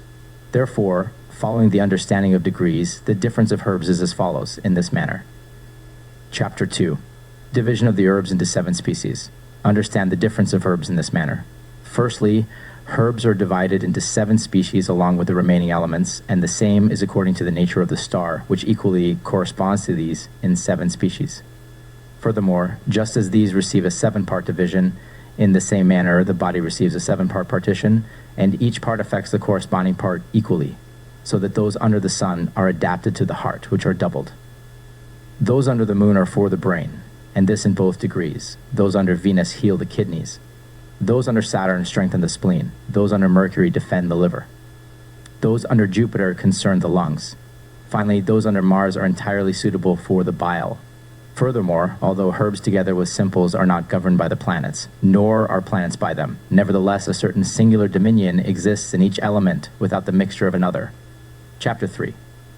To understand those elements that pertain to the heart, it must first be observed. Whatever regenerates is akin to the heart, such as gold, melissa, cloud, etc. Furthermore, whatever eliminates phlegm by its nature, its fragrance is attributed to the brain, such as rose, camphor, moss, amber. Further, what either extinguishes or heats. The blood serves the liver. What provokes urine and increases sperm serves the kidneys. What preserves a long life serves the spleen. What unclogs serves the lungs. The knowledge of these things consists in experience, but rather in that which comes from philosophy, that is, concerning regeneration, than that which comes from medicine, that is, from disease, or rather which is born from transmutation. For there medicinal philosophy and experience concur, and thus the proper and genuine diathesis of each thing is discovered. Chapter 4. Therefore, with the transmutation understood, which indicates the 7 species, both of cold and heat, it must be observed, whatever regenerates and what expels corruption and brings cleanliness, and reintegrates and indeed restores incorruptibility is to be included under the same species, whether it arises from cold or from the heat of the elements. Furthermore, whatever in the transmutation consumes superfluous humors like salt, removes the leprosy of the moon, being the most immediate remedy for the brain. In this place you will observe that herbs are not to be administered in that manner, because they are lunar, but because they subdue and compel lunar things into their power. For through silver or the moon the brain is in no way healed, but rather through those things which oppose them. Moreover, whatever is against rustant, it fortifies against putrefaction, and preserves in essence, so that fixed things which are discovered in the transmutation of metals in the same way preserve the spleen incorrupt. Thus whatever dissolves the substance and body into liquid strengthens the liver and expels that which is contrary. However, whatever dissolves itself so that it separates contraries among themselves is brought to the lungs, such as alkali and tin. Finally, whatever prepares things and makes them suitable for the augmentations of transmutations, such as the conjunctions of secrets, or is primarily to be used. The experience of these things should be sought from the transmutation of nature, neither meanwhile wasting your deplorable steps, nor in the cold descriptions of herbs, which foolish manuscripts have, destroy the entire life, for they are not serving, but rather raging against the lung. Chapter 5. Furthermore, by what means the 7 aforementioned species are discovered in the 4 elements, namely what comes from earth, what from air, what from water, what comes from fire, the following will indicate, from the description of which you will judge the method of composing the mixtures, and this in the following sense. Those things which are of the warm nature of the earth, those from the warm earth of nature. For the brain, cerebrum, the substances include verdigris of salt, viriditas salis, vitriol liquor, liquor vitrioli, and moon liquor, liquor lunarii. For the heart, core, the substances are essence of balm, essentia melissae, and essence of the quintessence of gold, essentia quinta ori. For the kidneys, renas, the substances include correctio sebede, and essence of Saturnian, essentia Saturninus. For the liver, ipar, the substances are brassitel liquor, liquor brassitel, and manna of aloe wood, manna siloalus. For the spleen, splen, the substances include the mystery of black hellebore, mysteri hellebori nigri, valerian, valerianae, and vervain, verbena. For the lungs, pulmo, the substances are extract of the lungs, extractio de pulmonan, and usnea dosna. For the gallbladder, fel, the substance is the quintessence of celandine, quinta essentia cheladonia. Chapter 6. Those from cold earth. Remedies for frostbite, aceticolone, include the ingredients laudanum, materia laudani, pearls, materia perlarum, and sapphires, materia sapphirarum. For ulcers, acedianthes, the ingredients used are pearls, materia perlarum, and sapphires, materia sapphirarum. Other remedies include various stimulants, materia stimulacorum, and silac, materia silac. There are also remedies involving old wine, liquor sine, blood, Q. sanguinis, mandrake sap, Q. efgadmandre, and chicory, cicoria. Moving to the category of candied compositions, compositio candi. The ingredients used are roses, materia roi, and sulfur mixed with ologen, materia sulfurum, materia ologen. Additionally, there are remedies made from agresta, compositio agreste, and those involving bolostium, compositio bolostiarum, those from the warm air of nature. The remedies derived from organs and substances include the brain, cerebrum, heart, core, kidneys, ranus, liver, epar, spleen, splen, lungs, pulmo, and gallbladder, fel. Additional materials listed are cloud, nuba, milk, ilec, semona, halarcon, and thernibin, those from the cold air of nature. The remedies derived from substances include isuojol, halcyon, crude milk, elec crudum, and crude aloe, arls crudum. Chapter 7. Chapter 7, those from the warm water of nature. For the brain, cerebrum, the substances include oil, oleum, mercury, mercurus, moon, lunae, essence of silver, essentia argenti, and essence of the sixth Venus, essentia de sexto Venere. For the heart, core, the substances are potable gold, aurum potabile, liquor of the sun, liquor solis, and oil of the seventh Saturn, oleum de septimo Saturno. For the kidneys, renus, the substances include essence of vitriol, essentia vitrioli, sulfur, Q. desulfur, and flower of Venus, false Veneris. For the liver, heper, the substances are the mystery of mercury, mysteria mercurtu, and the mystery of antimony, mysteria antimontu. For the spleen, the substances include the magistry of asphalt, magisterium de asphalt, and the red tincture of black, rubedo de negro. For the lungs, pulmo, the substances are flower of Jove, floshui, extract of tin, extractio stani, and resolved talc, talc resolutum. For the gallbladder, fel, the substances include saffron of iron, crocus de Marte, and topaz of iron, topazia sepphiro, those from the cold water of nature. The substances include juice of amethyst, succus de amethysto, pomegranate liquor, liquor de granatis, compound of gems, compositum de gemmas, and the mystery of coagulated mercury, mysterium mercurtu coagulati. Other materials listed are marcasite, marcasita utrac, white talc, talc album, tincture of the philosopher's stone, tinctur lapis de physico, and the spirit of Saturn, spiritus Saturni.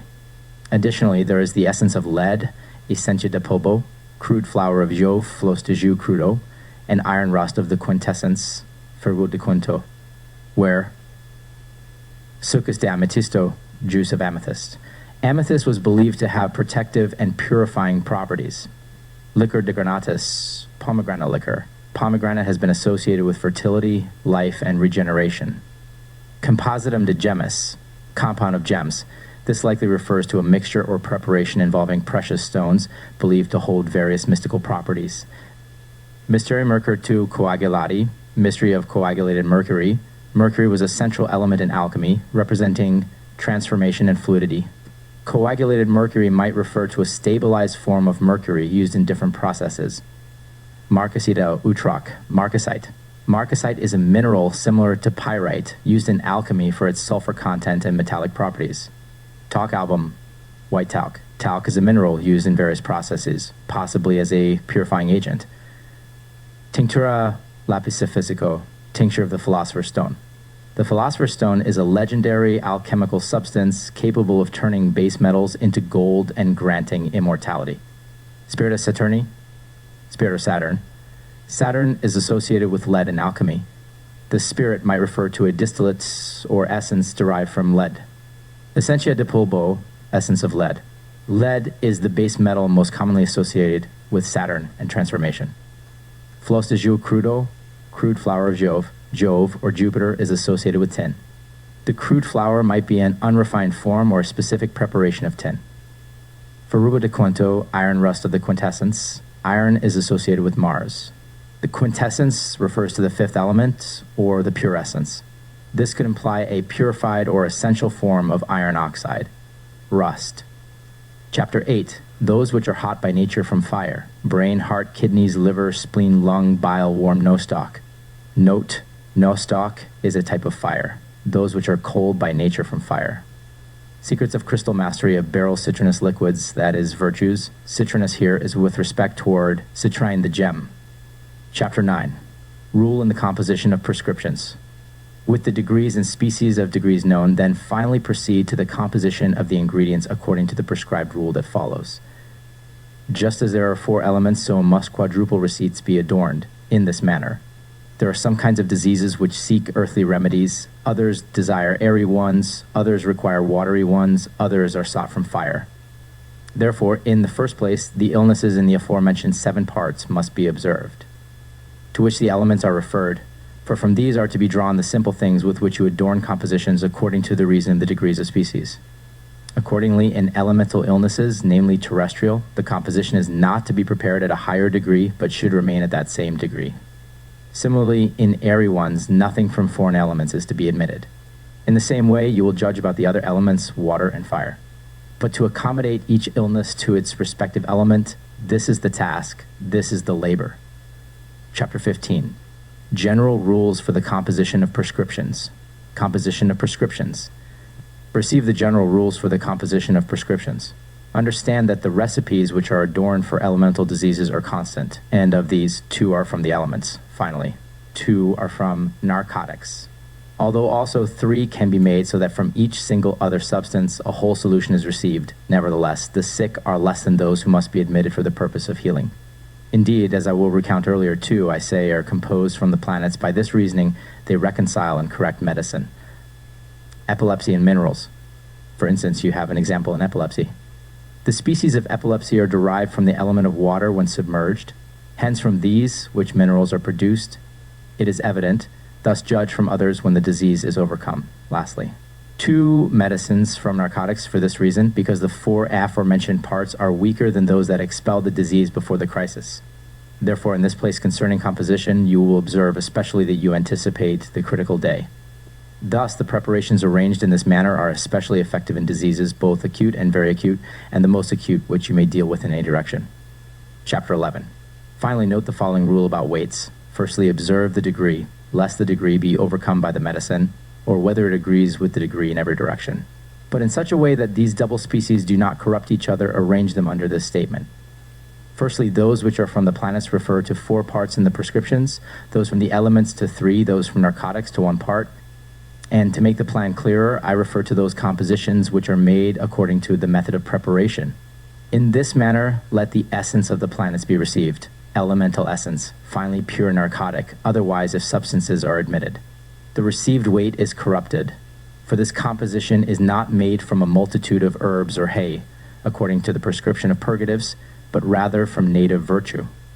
These are about the composition of the recipes in general. However, the 5th book will indicate by what method individual recipes should be adapted to individual diseases. Book 5 of Paracelsus about degrees and compositions. Chapter 1.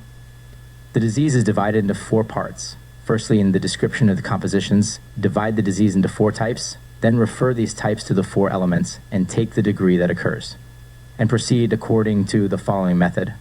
Furthermore, if it happens that the disease moves from one degree to another, take the same degree. Thus the ailments of the first degree, which are from the earth, remain, of the second, which are from the air, of the third, which are from the water. And concerning the 4th degree, it must be cured by tincture alone, otherwise there is nothing that can be applied to this context. Moreover, although in the previous book I prescribed that it should be adorned with 6 parts, it could be achieved with 3, or the superior ones doubled, so that the power of medicine lies in the dose. 12 should appear, or in this manner, described so that of those which are of the planets there are 4, those of the elements 2, and 1 of the narcotics, but in such a way that according to this description you arrange the weight in this manner. Take from these, which are of the planets, 4 drachmas, from the elements 3 drachmas, and from the narcotics 1 drachma. Thus in weight, not in number, the matter consists. Again, it pertains to the dose, not to the weight, nor to the recipe the power and those effects of the things which are admitted in the description of this recipe, so that in these, which are of the planets, you may find greater energy than in the elemental ones. But this pertains to the dose, not to the weight, nor to the recipe. Therefore, the higher method must be observed. Finally, notable medical skill is required in this place, that you do not approach the treatment before the time, but rather handle the matter in such a way that where there is a need for purgation, you purge. Where there is health, you heal. Where there is consolidation, you consolidate in this manner as follows. Chapter 2. Composition of prescriptions for laxatives. For the composition of the prescriptions which are prescribed for laxatives, 2 things are necessary which are directed against laxation, one that strengthens and another that mitigates. Therefore, with these arranged in this manner, the description of the prescription exists without any danger. Firstly, regarding what pertains to strengthening, take spices, cinnamon, cloves, nutmeg, and other things of that kind. However, regarding what pertains to mitigating, take anodynes, and that at the minimum weight. With these 2 things, the correction of them emerges, however many are in the prescription, from the book on the method of prescribing medicine. Nor in this place should the difference be observed, what purges bile, what purges phlegm, but rather experience must be looked at. What is beneficial to whom, just as it is held concerning the method of prescribing medicine. For the method of purging is the greatest of all, which a skilled person in the medical field should observe. Chapter 3. An example in laxatives which cause vomiting is described in this manner. Take a drachma of white hellebore, a drachma and a half each of cinnamon and nutmeg, and a scruple of the baic juice. This description indicates both the weight and the nature of the emetics, which also purge through evacuation in this manner. Take 1 part of the emetic, the same amount of the strengthening agent, and a 3rd part of the baic juice for simple laxatives. Then digest according to the method of preparation and administer according to the dosage ratio. Or in this manner, take mithridate, half a drachma each of currant juice, a scruple of poppy juice, and a drachma of precipitated substance. Prepare according to the form. Or in this manner, take a scruple each of squirting cucumber, spurge, and hellebore, 15 grains each of anise, fennel, maritime saffron, and terra sigillata, and 7 grains each of the baic juice. Poppy juice and henbane juice, arrange according to the form. But if the vomiting agents do not operate through evacuation, such as rhubarb, colocynth, and others of that kind, take those that are among the most effective laxatives and are in the 3rd degree. Refer them to the strengthening agents and to the 16th part of narcotics in this manner. Take a drachma of scammony, a half drachma each of the gem spices, and dimaschus, a half scruple opium mixed to form. Similarly, it should be judged for rhubarb and others. Therefore, if they reach the 2nd degree, add a 12th part of narcotics, as is usually done with turpith and hermidactyl and others of that kind. But if they occupy the 1st degree, change nothing, but combine with the strengthening agents so that you deal with them carefully, whether you want to have them cold or hot. By intervening with these, prepare all the strengthening agents in this manner. Herzbrunnen. Take a scruple each of scammony, agaric, and cyclamen, a drachma of red corals, and a scruple of opium. Or in this manner, take emetics and laxatives mixed together, ensuring that their weight is preserved on both sides, and then double the recipe and mix according to the form. Chapter 4. The disease is transferred from the 1st degree to the 2nd, from the 3rd to the 4th, acts similarly in this manner in jaundice. Take 1 drachma of locusts, this is alkali from lye, 2 drachmas of centauri, 3 drachmas of resibola. Resibola is sconchea from wild duck. Mix according to the prescribed experience with intervening wine, then administer it as a potion. If the patient is not cured by this prescription, inquire into the 2nd, 3rd, or 4th degree, and describe the prescription in the manner I have prescribed. Thus, 3 things are considered in the composition of the prescriptions, specifically locusts, mouse ears, the nature of the elements like centauri. Finally, narcotics such as resibola and opium. Moreover, although centauri operates more fully with the elements, this requires experience. However, the weight in the present prescription conflicts with the previously mentioned experience, which gathers the prescription from its nature, not from rules. Similarly, in fevers, take 1 drachma of nectar. Nectar is the preparation of egg whites, half a drachma from tortoises, a scruple of the baic juice. But what follows the rules has the same rationale as the previous description, which consists of parts or more. I indeed prefer experience over that bare depiction of those who study only by rules. Chapter 5. In the falling sickness, where the prescription desires a composition in the third degree, the compound has no place, but only the simple is administered, such as by the spirit of vitriol and other such things, namely from minerals. Spirit of vitriol in the fourth degree of spagyrics. In the first degree, the prescription is described according to the prescription of the first degree in this manner. In paralysis, strengthening agents are administered alone, such as aqua vitae essence. In curative treatments, whether before or after purgation, the prescriptions are described according to physical expertise in this manner. Firstly, place each in the first degree. Therefore, if the disease is transferred from the first degree to the second, from the third to the fourth, act similarly in this manner in jaundice. Take 1 drachma of locusts, Resibola conchea, or sponge from wild duck, possibly a reference to the spleen, which is spongiform in nature. 2 drachmas of centaury, 3 drachmas of Resibola. Mix according to the prescribed experience with intervening wine, then administer it as a potion. If the patient is not cured by this prescription, inquire into the second, third, or fourth degree, and describe the prescription in the manner I have prescribed. Thus, 3 things are considered in the composition of the prescriptions, specifically locusts, mouse ears, the nature of the elements, like centauri. This is alkali from lye. Chapter 6. When considering incarnation, both experience and rules must be observed in this manner. Whatever pertains to the planets, investigate exactly, particularly in the fourth degree, to see if it corresponds with incarnation, and then how it should be composed. As the following recipe for bone fractures indicates, take 1 pound each of comfrey, round aristolochia, and serpentary. Moreover, although there are countless methods for healing bone fractures beyond this, anything applied beyond what has been stated here is inconvenient and impedes the present method of healing. I do not think it should be passed over in silence here, the various kinds of solid compounds and many more. Furthermore, the unknown and known species of serpentary, which are not listed by me for the reason that they do not impede weight, but are referred to in the same manner according to the prescription, without regard to either heat or cold, which corrupts the description of the receipt. However, in wounds, observe the following method of composition. First, gather together what pertains to the planets and wounds, each according to its kind. Regarding experience in this matter, whatever pertains to raw balsam, convert it to oil through extraction, and with an equal weight without any addition, whether of heat or cold, such that it is only immersed in specific substances. In this manner, the gum must be treated in plasters or apostolic ointments, except insofar as they complete it in a 6th part relative to the remaining substances, and the remaining 5 parts are the species, and the body of these substances has 4 weights.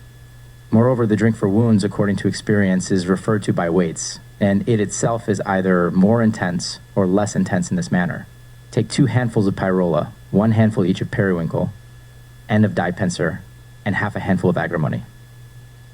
Now, if there are other better substances, substitute them for these. Finally, although many things are desired in this place regarding the accepted treatments of wounds, nevertheless, without experience, which is the mother of prescriptions, they cannot be comprehended by rule. Chapter 7. In the description of remedies for postmatic afflictions, at the beginning observe none of those here admitted, which we referred to among the remedies for wounds in the previous chapter. But besides those which pertain to the planets, also consider those compounded elements, so that both align.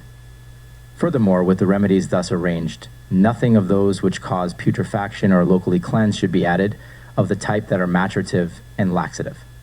The composition and nature of this remedy is such that gum, incarnative substances, and those of the planets are weighed together.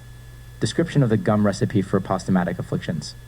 Take 2 drachmas each of bdellium, armoniac, galbanum, and apopanax gums, of frankincense, mastic, myrrh, mummy, round aristolochia, and socotrine aloe, half an ounce each of copper flower, cinnabar. Cerussa, camphor, half an ounce each of each wine. All these should be boiled in litharge, or red lead, or plain wax mixed with colophony, combined into one, and thus digest into plasters for all ulcers and apostoms. Finally, to give the form of the plaster, take wax and turpentine, for indeed, and the same for experience. Chapter 8. Eating ulcers. Of nestimonia, or cancer, as in serpigo, lupus, and similar kinds, 3 methods of composing remedies must be observed. The first erupts from the power of the planets and heals all ulcers without any addition, such as brassatella. Brassatella is the best remedy for all principal members. The second is from those prepared through the medicines of Asphera. The third is derived from precipitated medicines. The recipe for provoking Asphara is described in this manner. Take 1 part of the medicines of Asphara, 4 parts of Bracitella water, use the same part. Partem vel aquam, or in English, part of water. Another is, take 1/16th part of the precipitated, and the same for the apostolic ointment or plaster, and administer. Although these are so, they are only of a mercurial nature, which experience clearly shows, which I want to commend to you as the most excellent, so that each one's unique and native nature is universally considered. You may thoroughly understand the nature, and from your experience, which is barren and dry, indeed non-existent, turn to him to whom, like the Laconian Apollo, 4 ears are attached. Desist. Book 6. On Degrees, Compositions, and Dosages, by Theophrastus. Chapter 1. In describing dosages, besides those things which we have dealt with in the previous 5 books regarding temperament, and indeed Eros himself, it should be known that the entirety, which comes to be tested by nature, namely, the matter which the physician dares to undertake, for this alone, which is also proven by the eyes themselves, ought to be considered in dosages. Therefore, it should be observed in describing dosages, besides those things which we have dealt with in the previous 5 books regarding temperament, and indeed Eros himself, it should be known that the entirety, which comes to be tested by nature, namely, the matter which the physician dares to undertake, for this alone, which is also proven by the eyes themselves, ought to be considered in dosages. Therefore, it should be observed in the first place, that each dose is consistent with its own nature and property, whether warm or cold. It should also be known that in preparing remedies, neither wet nor dry, as far as dosage is concerned, should be considered. Double dosage. Just as I have demonstrated in the beginning that there are only 2 temperaments, so there are also only double doses. For whoever knows well the degree of heat or cold will also not only know that dryness and moisture are adjunct to it, but also that the dry is dissolved and the moist coagulated, will by no means be ignorant. Furthermore, you should also know that in heat and dryness there is absolutely nothing secret or obscure. Anidus is the efficacy of things. Anidus, since no illness arises that solely targets either one of these. In heat and cold lies the essence of the matter, for diathesis dominates either. In heat or in cold, the inclination of any illness is this alone, that either one, whether it be heat or cold, is observed solely by the physician. Each degree of its illness is its dosage. Each degree of its illness is its dosage. Therefore, from the degree as well, the dosage should be taken. This you may understand by the comparison with fire, which has only 1 degree. And this degree by itself is sufficient for consuming its contrary. This is according to heat. In a not dissimilar manner, all ice also has 1 degree sufficient for cooling a part, and this is according to cold. Therefore, every disease has its own degree, neither more nor less. Degree of dosages. In the same way, doses of pepper and cassia are appropriate for each disease. The doses of diseases are, so to speak, those of peppers and castoreum. However, there is another disease that seeks its dose from fire. Spurniola and camphor have 1 degree, and the same degree is also occupied by diseases which are derived from them. Spurniola is from frogs. Hence, spurniola and camphor also have their respective doses. It should also be known that medical substances are not graded equally to diseases in terms of dosage, but each has its own degree equal to its disease, and this is the degree of dosage. Chapter 2. Furthermore, it happens that there is only 1 single degree, and no matter is so graded higher in heat or in cold, another matter, it is certainly essential for finding the equality of the dose. But in the matters of nature, and in diseases of both, there is 1 degree. For no disease is worse than that, where its medicine's degree is higher. For worse, unless in accordance with the nobility of nature, no disease can be made. But in these doses to be received, the supply from both sides must be considered. Hence, take the dose accordingly. The supply of the disease also abundantly shows you the supply of the doses. Therefore, the physician must know with what weight the disease is burdened, for as much weight as the medicine also claims for itself. Therefore, observe that the weight of administering is to be observed, not the degree, for in this is placed the main point, the foundation of finding any dose. Indeed, this should come forward from the number, not from the body of those things. Therefore, the first thing is that the microcosm's errors takes care of himself, and not the medicines applied. As soon as the disease has been brought to equality, it follows immediately that nature itself, which is contrary to itself, heals. Therefore, it must be understood that any dose should not be used beyond the aforementioned number which is taken from the disease. In nature itself, 24 are included, in which number the medicine itself must also be taken, so that whichever number it reaches, The same is taken from the anatomy of nature. 24 minutes of diseases. For as in these 24, so to speak, minutes of diseases, so also in medicine there are 24 doses. 24 doses of medicine. Therefore, through these 24 minutes and as many doses, any physician must know how to administer medicines, so that he may learn to preserve the equal number on both sides. By doing this, the power of nature is such that it cures the sick.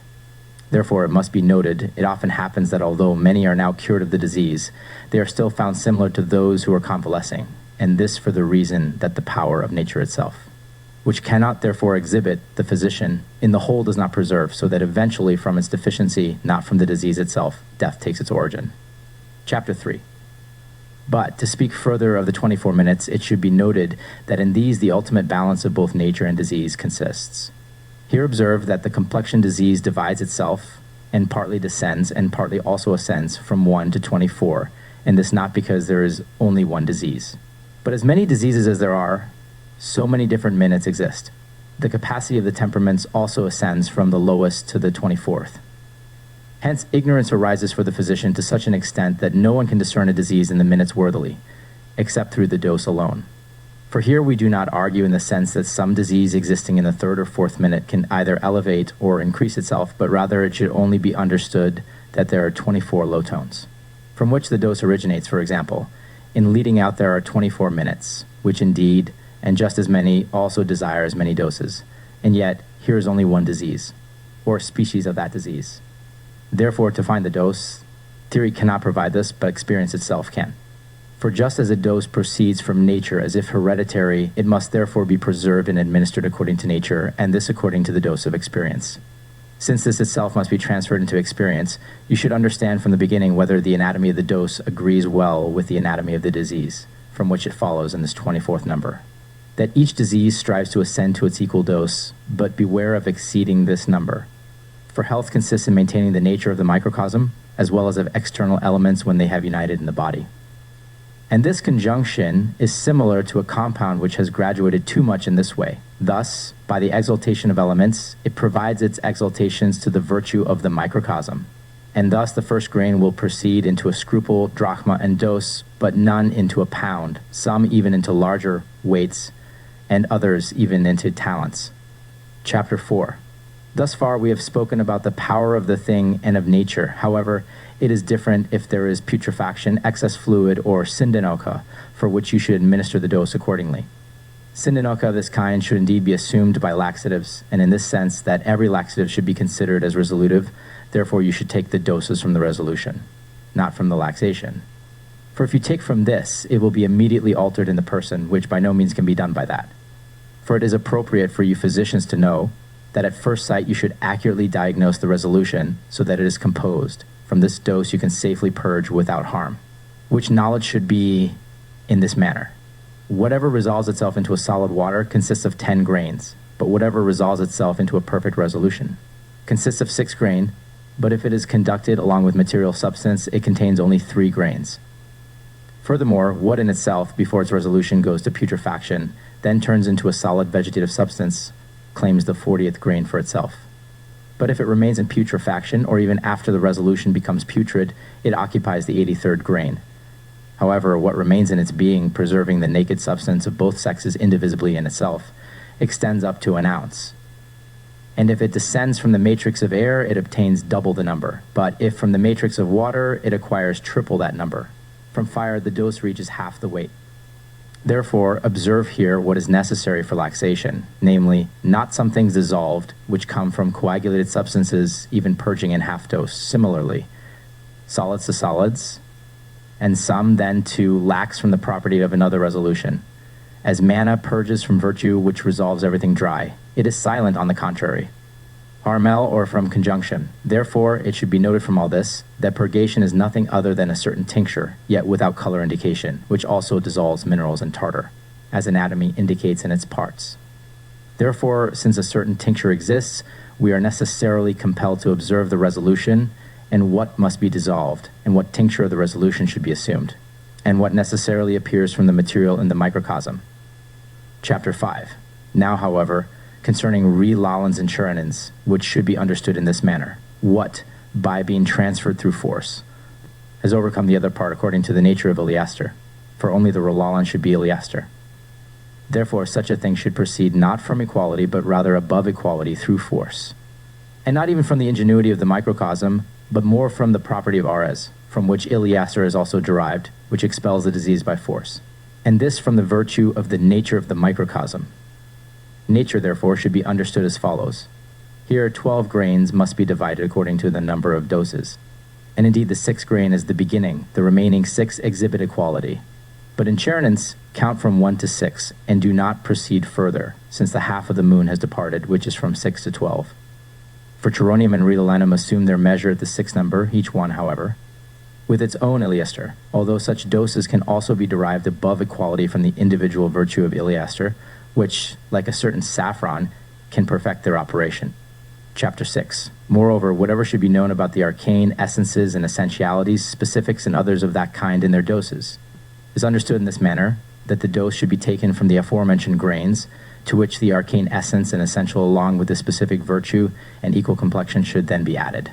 And this in such a way that the virtues of the arcane are also accumulated above the equality of diseases. For although whenever there is a particular species, there is also a peculiar and proper dose, nevertheless, in that place, the dose does not harm. Therefore, consider again what damage it may inflict. So that if an arcane is subsequently administered, and some detriment arises from this, whether in a paroxysm or in some other way, whether the previous disease is moved or some new one sprouts from there, do not ascribe this immediately to the virtue of the arcane, but rather contemplate beforehand the properties of that body in which this arcane is placed for its benefit. It is possible, however, that in one simple compound from nature with some excellent arcane, along with the adjacent of some great new, or even the poison of an old disease, may simultaneously be eradicated. Here observe that from the nature of the compounds, in order to conserve the dose in this manner, so that the true poison of the body and some pestilential seed does not introduce itself. As is evident from viscalco, viscalco is the viscous substance of a tree. Syphilta is stage 3 syphilis noted as pain and a suffering of the mind, who cures the 7th species of epilepsy, but on the other hand it also induces another disease, namely syphilis, in the first species. But if the dose in the falling sickness, epilepsy, is in the arcane, let the physician then consider that this arcane exhibits no dose, but rather the very substance, which introduces the first species of syphida. However, this very substance anticipates itself through the dose. It is likewise in cases of apoplexy and lethargy, when the colchicarian liquor receives a dose according to the arcane. Even if the microcosmic body has not been observed in this, then it is nevertheless most present in recent disease, namely tartar venom. Therefore, in this chapter, we wish to admonish any physician that such a rule of whatever type of medicine he is going to administer, he should keep before his eyes frequently and observe diligently, so that he does not deviate even a little from this. Chapter 7. Regarding spagyric doses, as in alcohol, balsams, and other such large substances, accept this rule that their true use and indeed their foundation proceed from tincture. And it is only the conjunction of philothera, in which ephilathera should indeed be considered in this manner, that in each and every tiniest drop lies the anatomy of the microcosm. For every spagyric degree of its virtue is in its tincture, and every physician must understand that in each and every drop, as many as there are, so many complete anatomies exist, both in the microcosm and in the elemental. But in order for you to recognize such doses, know that in the entire operation, only 3 divisions are comprehended, namely elixir, essiatum, and tincture. The elixir claims its dose in the 6th part, the essiatum the 4th and a half, and the tincture itself resides in the center. It should also be observed henceforth that such extractions are to be judged according to the body. Indeed, the body in its specific form is equal to ares, and the same as any dose with equal operation. Here it also divides itself into doses and carinas. Carina is the 24th part of a drop, but carina is the 24th part of the tiniest drop, which nevertheless cannot proceed into a quaternion within the body, unless it acquires some larger body from that true body, temperature. It manifests and exhibits its dosage according to transparency, but to discover and judge these things according to art, take from the colors. The color indicates the dosage, since the dosage is indicated by color. The virtue lies in the color. Therefore, this must be sought in the essence and not in the quantity of visible substance, for the virtue lies in the color, and without it, no virtue can emerge. Chapter 8. Next, from fixed medications, whether by art or by nature, observe the doses by which the natures of these things must be understood. Whatever endures reverberation, nor changes itself into its own form as the ultimate material of things, extends up to the 68th degree. But if it changes form, it ascends to the 140th degree, and the same number of grains constitute the dose. For each dose, 1 degree is established, which we have abundantly shown in the vestibule of this little book. As many grains as are taken to expel the disease, so many also constitute 1 degree. However, in common calcined substances, the 138th drop. It is in acute calcined substances after the athanor, the 24th. In dissolved fixed substances, half a scruple. In coagulated substances, a golden kidney. In alkalis, the weight is the yolk of an egg. In transmuted substances, 4 of our haystacks. In oils, the chaff except for the grain. In waters, the shell of a nut. Small pine cones are from the fruits. In reduced substances from the primary material, small pine cones. In transmuted substances from the primary material, locus for the people. In singular corrosives, equal width of its place. In precipitates, the smallest coin weight in the earth's liquids. Lera refers to the stalks. Lera hedula, in liquids that are semi-granulated. In the thereniabin of the air, like a spirit from a puff. In the liquids of fire, similar to heavy frost. From the sea tree, the smallest kiss. From the resin of the earth or kiss. From the swimmers, half an ounce. From the little men, the size of a hazelnut. These doses proceed from fixed substances, and in the end, the carinas enclose their bodies without harm from drops, concerning which the dose of fixed substances must be understood here. Chapter 9. Alas, the things hitherto handed down concerning doses do not include everything necessary for universal medicine, but however things stand. It is certain that the center and thus the very root of it is included in this. However, let any physician further expand their own knowledge, who should be more studious for the benefit of not only themselves but also of the sick, should proceed from the sole art of spagyrics, but also in all their business they should act as ephylacteros, although they desire a man thoroughly experienced in all things, who not only has completed a skillful and practical head, as they say, but also has satisfied their eyes and mind, not only for themselves, but also for all others with whom they wish to engage. For all these in you, and those make a physician out of you. Sometimes Arceus, the disposition of nature, and his Taphnaeus, given to medicine, and their entire offspring, Eliester, mercury, sulfur, and salt, and others, through an unskilled and crude knowledge of diagnosis, cannot make a physician. Whosoever wants to understand such things must be well and accurately educated and instructed in the Iliad and all anatomical studies. For it is necessary for a physician to fulfill their duties both in mind and in external matters. Indeed, hands and feet, eyes and tongue make a physician. Moreover, let it be ruled that the whole matter depends on eras. For in this, believe me, lies the skill, the power, and finally the entire art of physicians. Book 7. Concerning the degrees and compositions of the recipes of Paracelsus. Chapter 1. Thus far we have treated of the material for building and constructing this edifice. Now at last let us approach the structure itself. And in this sense. The aforementioned degrees, in order to come to composition, must first be noted.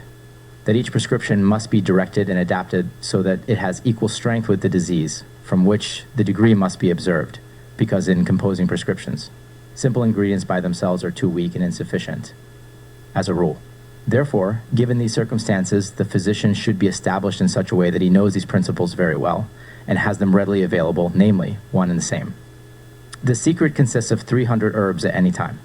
I have often distributed this secret into more or less 300 herbs, which, if you combine each one, then finally a perfect and indeed complete secret is present, since every perfect medicine is a secret. I am establishing something about the origin of diseases and the nature of things, and let such a demonstration be for you as an example. 200 fevers.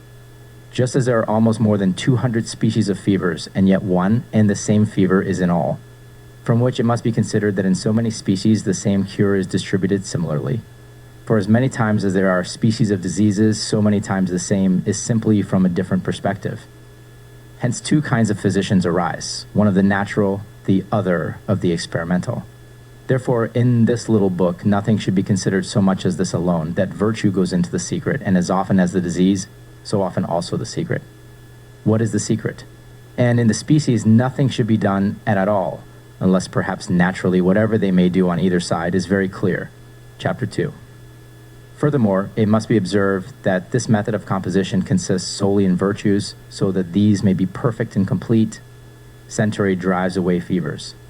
Since centaury drives away fevers, similarly also nectar of the white of the eye, and likewise lesser harmel, and many others besides. But indeed, in composing a prescription well, it is necessary to bring these virtues together into one, so that as many simples as are born against fevers are combined and contracted into one secret, which is then indeed the secret against fevers. The same is also true in other diseases. Similarly, the degrees of diseases must be considered. Thus from doses a compound is produced that is from virtues. Cure for paralysis. Moreover, in paralysis, lavender is the highest magistery, and likewise balm of wine is also great, but less so in this case, though it is also potent in the case of paralysis. So that balm may be preferred to lavender, and it excels in many virtues. Hence it often happens that the first and the same simple in one and the same disease sometimes helps, sometimes not at all, and sometimes takes something away from the disease. Yet it does not entirely cure the disease itself. Masphoria in small brine. For in paralysis, even gold itself, if administered correctly, is a medicine, as well as Viticella, Betony, Masphoria, with many others. Sometimes Betony taken helps, sometimes not. Sometimes if you use castoreum it helps, sometimes used it is of no help at all.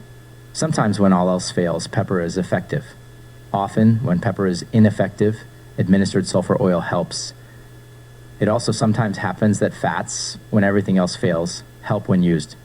Therefore, it should be known that the virtues of secrets must be primarily investigated, both in paralysis and in other diseases, and not the heat or even the coldness itself, but only the innate nature from Eliaster. Chapter 3.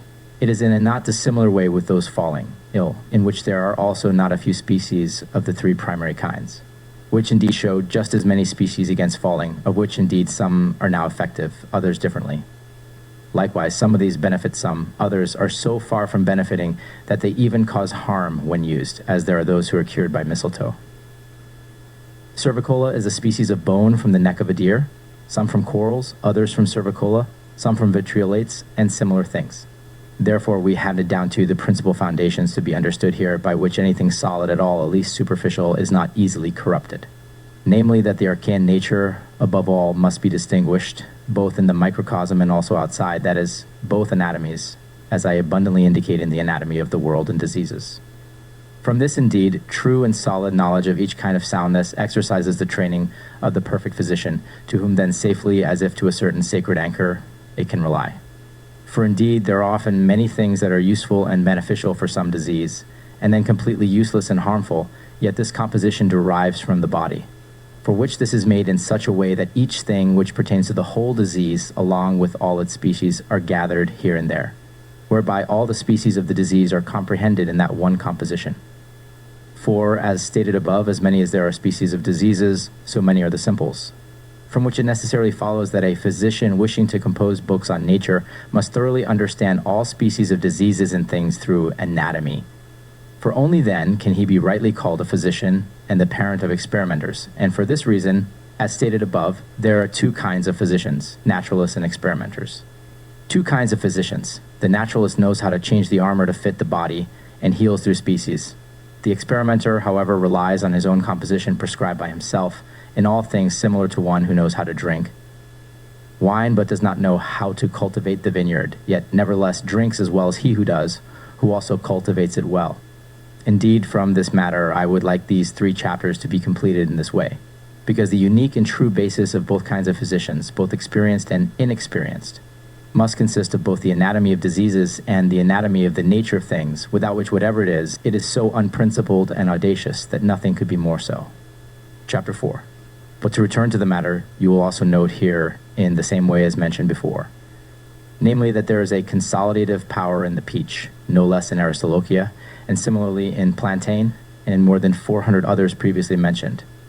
However, each of these has its own particular virtue, and a specific healing energy and power, which heals more quickly or more slowly, according to the innate nature, sometimes this, sometimes that. Hence it should be noted here, as many diseases, or what they call passions, are in surgery itself, so too are there as many species of an opposite nature, Similarly, with regard to time, some treatments may delay the cure for some time, while others may provide immediate relief. Hence, it is worthy of observation that the true and therefore perfect cure for each wound may necessarily require 24 hours, or even 3 days, or in the most severe cases, 9 days. But if even that amount of time does not suffice, what then afterward? Surely nothing else can be concluded except that the similar prescription was not properly composed as it should have been. For there are others that indeed accelerate the cure in the span of just 1 day and night. Moreover, there are those that require an entire month, and some even surpass a year. These all must be considered together and individually if you wish the wound to be cured in the prescribed time, which is the most certain future. Similarly, the same times must be observed in ulcers and abscesses. This is also the method for more relaxed conditions, in which whatever is to be composed must. Furthermore, what we have discussed as if suspended by hand in the previous books must indeed be understood in this manner, that all laxatives, however many there are, exist as only one laxative and purify, according to their kinds, but not according to complexions. Similarly, the same judgment applies to fortifying agents and other remedies. Moreover, I believe it should also be added that it is of the utmost importance to observe that there are indeed some simples which very closely touch upon the root and the matter itself with their virtues. In general, of these, for example, 4 or 5, all the virtues can be composed or transferred into one. However, this is not the case for all simples, since even among them there are not a few cast-off, so to speak, shavings, which, being utterly useless by themselves, would form something incongruous and indeed superfluous, like an abortion, if employed in the prescriptions. Hence, I conclude this point in this statement: it is fitting for one who wishes to be called and truly be a perfect physician to understand these most important principles. Let him clearly distinguish the chief simple, S of nature, from the useless shavings of the same, as I have said, so that by not understanding these, or by misunderstanding them, some confused chaos of prescriptions, which often happens, may not arise. Chapter 5. For the sake of all these things, the Iliad has been placed into anatomy, and just as colocynth, turbith, hermidactyls, lapis lazuli, theriabin, etc., separate themselves in their operations, so also the Iliad, in the same way, contains anatomy and separates itself. Therefore, neither choler, nor phlegm, nor blood, nor melancholy must be considered for purgation, for in purging blood alone, there are over 40 observations to be made, similarly also in others. Hence, the number should proceed from anatomy, not from humors, which is necessary. It should also be known that a physician must not be learned in this only to know what he wishes and ought to purge, but should merely observe that the anatomy of the laxative compares to the anatomy of the disease, clearly goes against it. From which it follows that only what is contrary in anatomy and acts like an enemy should be evacuated. For in purging, the process does not proceed as it seems to the physician, but as nature wills, unless it pleases her. As one who does not wish to follow the lesbian rule, for as the proverb has it, a stone must be applied precisely to the measure, not roughly, to which matter the physician must so accommodate himself, and not try to expel something like choler or phlegm by force, but only attack what is adverse to nature. Although all the virtues are torn apart among themselves, and none is wholly intact in itself, which is what is said of the consolatives. For one heals wounds, another cures ruptures, another treats ulcers, another treats serpiginous conditions, and some deal with fistulas. Indeed, this whole matter arises from the dissipated and somewhat torn nature, which, thus dissected, has no intact virtue in itself. For true and perfect consolidation not only heals ruptures and wounds, but also ulcers and fistulas, and whatever else of that kind must be cured. But because virtue is dispersed, some effective in one thing, some in another, therefore the physician must be skilled in bringing together that which is torn apart and scattered, and diluted here and there, into one whole again. This applies not only in the stated matters, but also in all other virtues. To this he also adds the element to each thing, by which its matrix is formed in a manner. Perfect anatomy is situated in virtue, for he perfectly joins the anatomy. Hence it must be observed here that virtue cures the whole kind of disease, with which the perfect anatomy is simultaneously established. Chapter 6. Therefore, as it has been said regarding anatomies, it is necessary in the manner of composing, so also must the process of formation be noted. For since man is a microcosm, he must be compared to 4 anatomies, of which that one dominates, which is insensible and lace traps. And this is a lyspher. And thus, in this meaning, in minerals, these anatomies consist of the matrices of the 4 elements, therefore. In fortifying agents, among other things, the virtue which is common to all must be taken in the first place. In the second place, the 4th kind, treitise. in the third place, Charon. In the fourth place, sapphire granite. If these are combined into one, or the entire virtue of each matrix is conferred together, then the medicine fortifies, just as Aniatis has discovered. For when those four come together, then the perfect anatomy is against that disease, and then Anidus will be similar to the balsam of nature, which equally cures and preserves. In these things, indeed, the microcosm must be whole with Ares, which cannot be done without the said composition, since in this the liquor of nature and its virtue with which you hunt consists. Chapter 7. But since the capacities of the virtues have already been demonstrated, you will also observe that nature suffers somewhat from appetite. For before Ares becomes whole, certain enmities in itself, and so Archeus fights against his own microcosm through his Ili. And it must be understood in the same way, as one for whom some woman is filthy, while another is not, although it is the same and identical in both. The physician does not need to consider this, for wherever Archeus simulates nausea, and hates his own nature and proper work, in that case, the physician, as his minister, cannot restrain that Archean abomination. Therefore, in the method of composing, it is necessary to know that it often happens that Archeus does not want to have his anatomy composed in one thing, but not in another. And this method of composition is recognized by Spagyric degrees. For if in it Archeus is defeated, that is, in his own Ili, then it is just as if a woman pleases only when dressed in splendid and variegated garments. For this is known from philosophy, established for no other reason than to use such ornament and culture towards Archeus. Therefore it often happens that no arcane operation is allowed unless it first fails in itself to permit the ability to operate.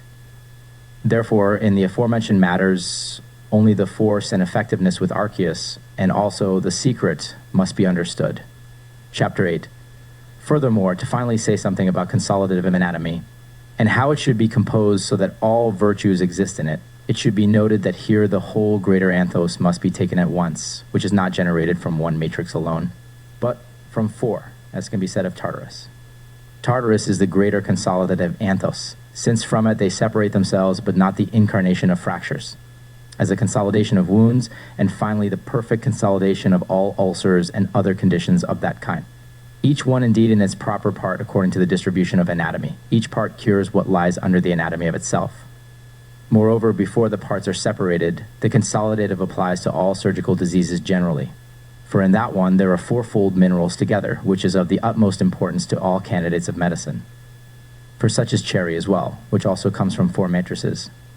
Cherry cures 80 species of diseases, and contains quadruple and less of the mysteries of ileocytis in itself. Hence more than 80 parts are separated from it to be used for as many species of diseases. And these indeed are the great works for which I justly boast of nature, and there are many more of these yet. Therefore it is not necessary to always scrutinize the series of anatomy for prescribed use, since in this the whole is comprehended in itself. Chapter 9. In composition, however, all healing preparations must proceed from mercury. Likewise, all laxatives, purifiers, preservatives, and whatever else pertains to this, so that pure balsam is applied similarly. Furthermore, whatever strengthens, sharpens, or prolongs must be made from sulfur. Moreover, whatever occupies the function of healing, corroding, or consolidating what has once been opened, should be made from mercurial salt. This is necessary. Thus, under these three, the care of all diseases is comprehended. Each of these three compositions, for example, in the eyes, must be mercurial salt. Similarly, in wounds, it is necessary to use balsam for cleansing and preservation, as it is done with the least amount of body. However, whatever is beyond these, all of it operates with sulfur. About the great composition. Furthermore, whoever has applied the anatomy of these three has such a secret that no other medication is needed. It is far from necessary to investigate either theoretical or physical matters after acquiring this. And whatever this demonstration may be to those who everywhere sell themselves under the name of physicians, perhaps more obscure and therefore useless to read, we are not delayed. Nor do we consider them worthy of any response except to excuse ourselves due to their ignorance. Therefore, whatever we are going to write or transmit hereafter, this, as it is, we dedicate solely to those whom they call artificers, for whom the ability to clean even sandals, as it is said, is not a worthy faculty for the ignorant medical practitioners. However, in the meantime, I would also like to ask the younger medical candidates not to be disturbed, frightened, or discouraged by this writing, but rather to strive to investigate the spagyric arts, by which, being instructed, they will fully understand the reason and foundation of our writing.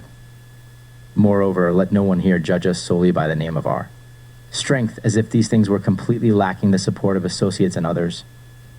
For I truly think, and I would indeed dare to affirm, that those who wrote a pamphlet against me, titled Sacred Laudanum, did not understand its essence, nor those from whom they themselves once received everything. Though they have raged against me with their trifles, which I receive with laughter, as they say, like a Syracusan, it is far from affecting me. For they imagine that both my pamphlet and the entire foundation of my medicine are not only attacked and torn apart, but even utterly overthrown. And they also persuade themselves that I am now entirely defeated, not realizing, meanwhile, the ignorant medical practitioners. However, in the meantime, I would also like to ask the younger medical candidates not to be disturbed, frightened, or discouraged by this writing, but rather to strive to investigate the spagyric arts, by which, being instructed, they will fully understand the reason and foundation of our writing. Moreover, let no one here judge us solely by the name of our strength, as if these things were completely lacking the support of associates and others. For I truly think, and I would indeed dare to affirm, that those who wrote a pamphlet against me, titled Sacred Laudanum, did not understand its essence, nor those from whom they themselves once received everything. Though they have raged against me with their trifles, which I receive with laughter, as they say, like a Syracusan, it is far from affecting me. For they imagine that both my pamphlet and the entire foundation of my medicine are not only attacked and torn apart, but even utterly overthrown. And they also persuade themselves that I am now entirely defeated, not realizing, meanwhile, in the meantime, both they and those by whom they were taught and upon whom they relied were long ago overcome by me. Although, among other things, this is their chief argument against me. The ancients thought thus. The ancients wrote thus. Indeed, I do not glorify the authority of the ancients, but rather consider that the matter itself should be properly examined, and those very writings should be thoroughly scrutinized in themselves. And in this opinion, we wish to respond to them and their supporters, fully convinced that not only they themselves, but indeed all their effort, because they are worthless, like a nut that was once whole but is now gone, will come to nothing. The book of Theophrastus on the degrees and compositions of accepted, and natural remedies is happily completed. The end. Notes of Theophrastus Paracelsus on preparations and compositions in. The books on degrees and compositions. Gout, phlegmatic flux, generally from humors coagulated from moisture or resolved from dryness, and these are its types: gonagra, sciatica, arthritis. Medicine against gout. Take 1 once of prepared mercury liquid, essences of hermidactylus leaves of heldel, each 1 once. Dose 7 grains. Against elements externally coagulated from moisture. Take 1 once each of oil of tartar and colchoder, from mummy 1 once. Distill it a 2nd time, and reduce to the form of an ointment. Cure it by resolving from dryness. Take 2 ounces each of camphor oil and oil of frogs, reduced to the preparation of balsam. Paralysis is a matter of dry resolution, or resolved coagulation from the liquids descending from the head to the nape. Its type is apoplexy, hidden treatment for hardened gout, from resolved coagulation. Recipe: take alkali from realgar, from cantharides, from cloves, 3 ounces each. Let it be covered according to art. Treatment for gout from dry resolution. Recipe: take extractions of lavender, spikes 2 ounces each, flowers of wallflower. Ointment of mummy 3 ounces, from human marrow 1 once, reduced to form. Treatment for gout from resolved coagulation. Recipe: take extractions of pepper, cardamom, castoreum, anacardium 1 once each. Corrected laurel oil, corrected dill oil 1 once each. Oil of nutmeg 3 ounces, reduced to form. Iliastes is the primary nature of all things, consisting and based in these 3 principles: sulfur, salt, and mercury. From these all things take action. The Archeus force is producing things from Iliaste, and Archeus is the dispenser and composer of all things. Eros, who arranges nature, flower, stem, root in its own state, so that, namely, each thing has a peculiar form differing from others. Otherwise, it would be Archeus. The matrices of things are 4, which we call elements: fire, water, air, earth. Turanium is an elemental accident, namely the heat or coldness of a thing. Therefore, turonium is where nature cannot be altered, as Christ is hardened and cannot be dissolved, and so with others. Reliolium is 3-fold: incorporated, innate, and momentary. Incorporated are all mercurials, namely mercury in itself, mercury of sulfur, mercury of salts. Innate things are from 3 categories: consolidative, cleansing, preservative. Momentary reliolium is death, for it is an unforeseen reliolium with the fastest tincture. Iliastus has a twofold division, namely vital and formal. Vital is fourfold: fire, water, air, earth, and its fifth being the physical body. This is any animal and man. In fire, 7 plants; in water, 7 metals; in earth, 7 herbs; in air, 7 planets; in animals, 7 principal members. Formal Iliastus is fourfold, like shell, sphere, galaxy, zodiac, and they are of fire itself, water, mud, sand, sinachi, and they are waters. Earth, wood, seed, fungus, and they are earth. The 4 alex are of air itself, the skin, bone, the flesh, ligaments, and are of the 5th essence. Disease is twofold: future and accidental. Of the future, diseases are all fevers except the quotidian. Of the accidents are the types of dropsy, sterility, colic. All future external abscesses like Blue-Gelschwur, the rest are ulcers, not abscesses. In future diseases, a diaphoretic description. Recipe: rectified wine alcohol, 2 measures. Honey, 2 measures or 2 pounds. Ginger, 4 drams. Theriac mithridat trifera, 1 dram. Bezoar species, half a dram. Reduced to form. Description for disease from accident. Recipe: mastic round Aristochia licorice, Angelica savine, 2 drams each. Turpentine, alchemical lavender castus, 3 drams each. Chimolios, 7 drams, reduced to form with tabarzat sugar. Elemental medicines against the disease of the earth. Recipe: licorice, centauri, melissa each, reduced to liquids. Against the disease of the air. Recipe: earthbind, 2 scruples. Germander, a half scruple. Chicory, 1½ scruples, reduced to form, against the disease of water. Recipe: elecampane. Ginger, each a half scruple. Lavender pusidanum, each 1 scruple, reduced to form, against the disease of fire. Recipe: the flower anthos. Saffron, centauri, each reduced to form. The element of fire is the firmament of the sky, for relulces ailments, against hydrophobia. Recipe: oil of serapinum. Apopanax bdellium, each 2 scruples. Mastic clarified, 2 scruples, reduced to form. For nada. Recipe: 2 scruples of aliosh. Opium, a half scruple. Licorice, harmel, hemlock, each 1½ scruples. Oil of camphor, water lily, 2 scruples, reduced to form. Distillation for all wounds of the body.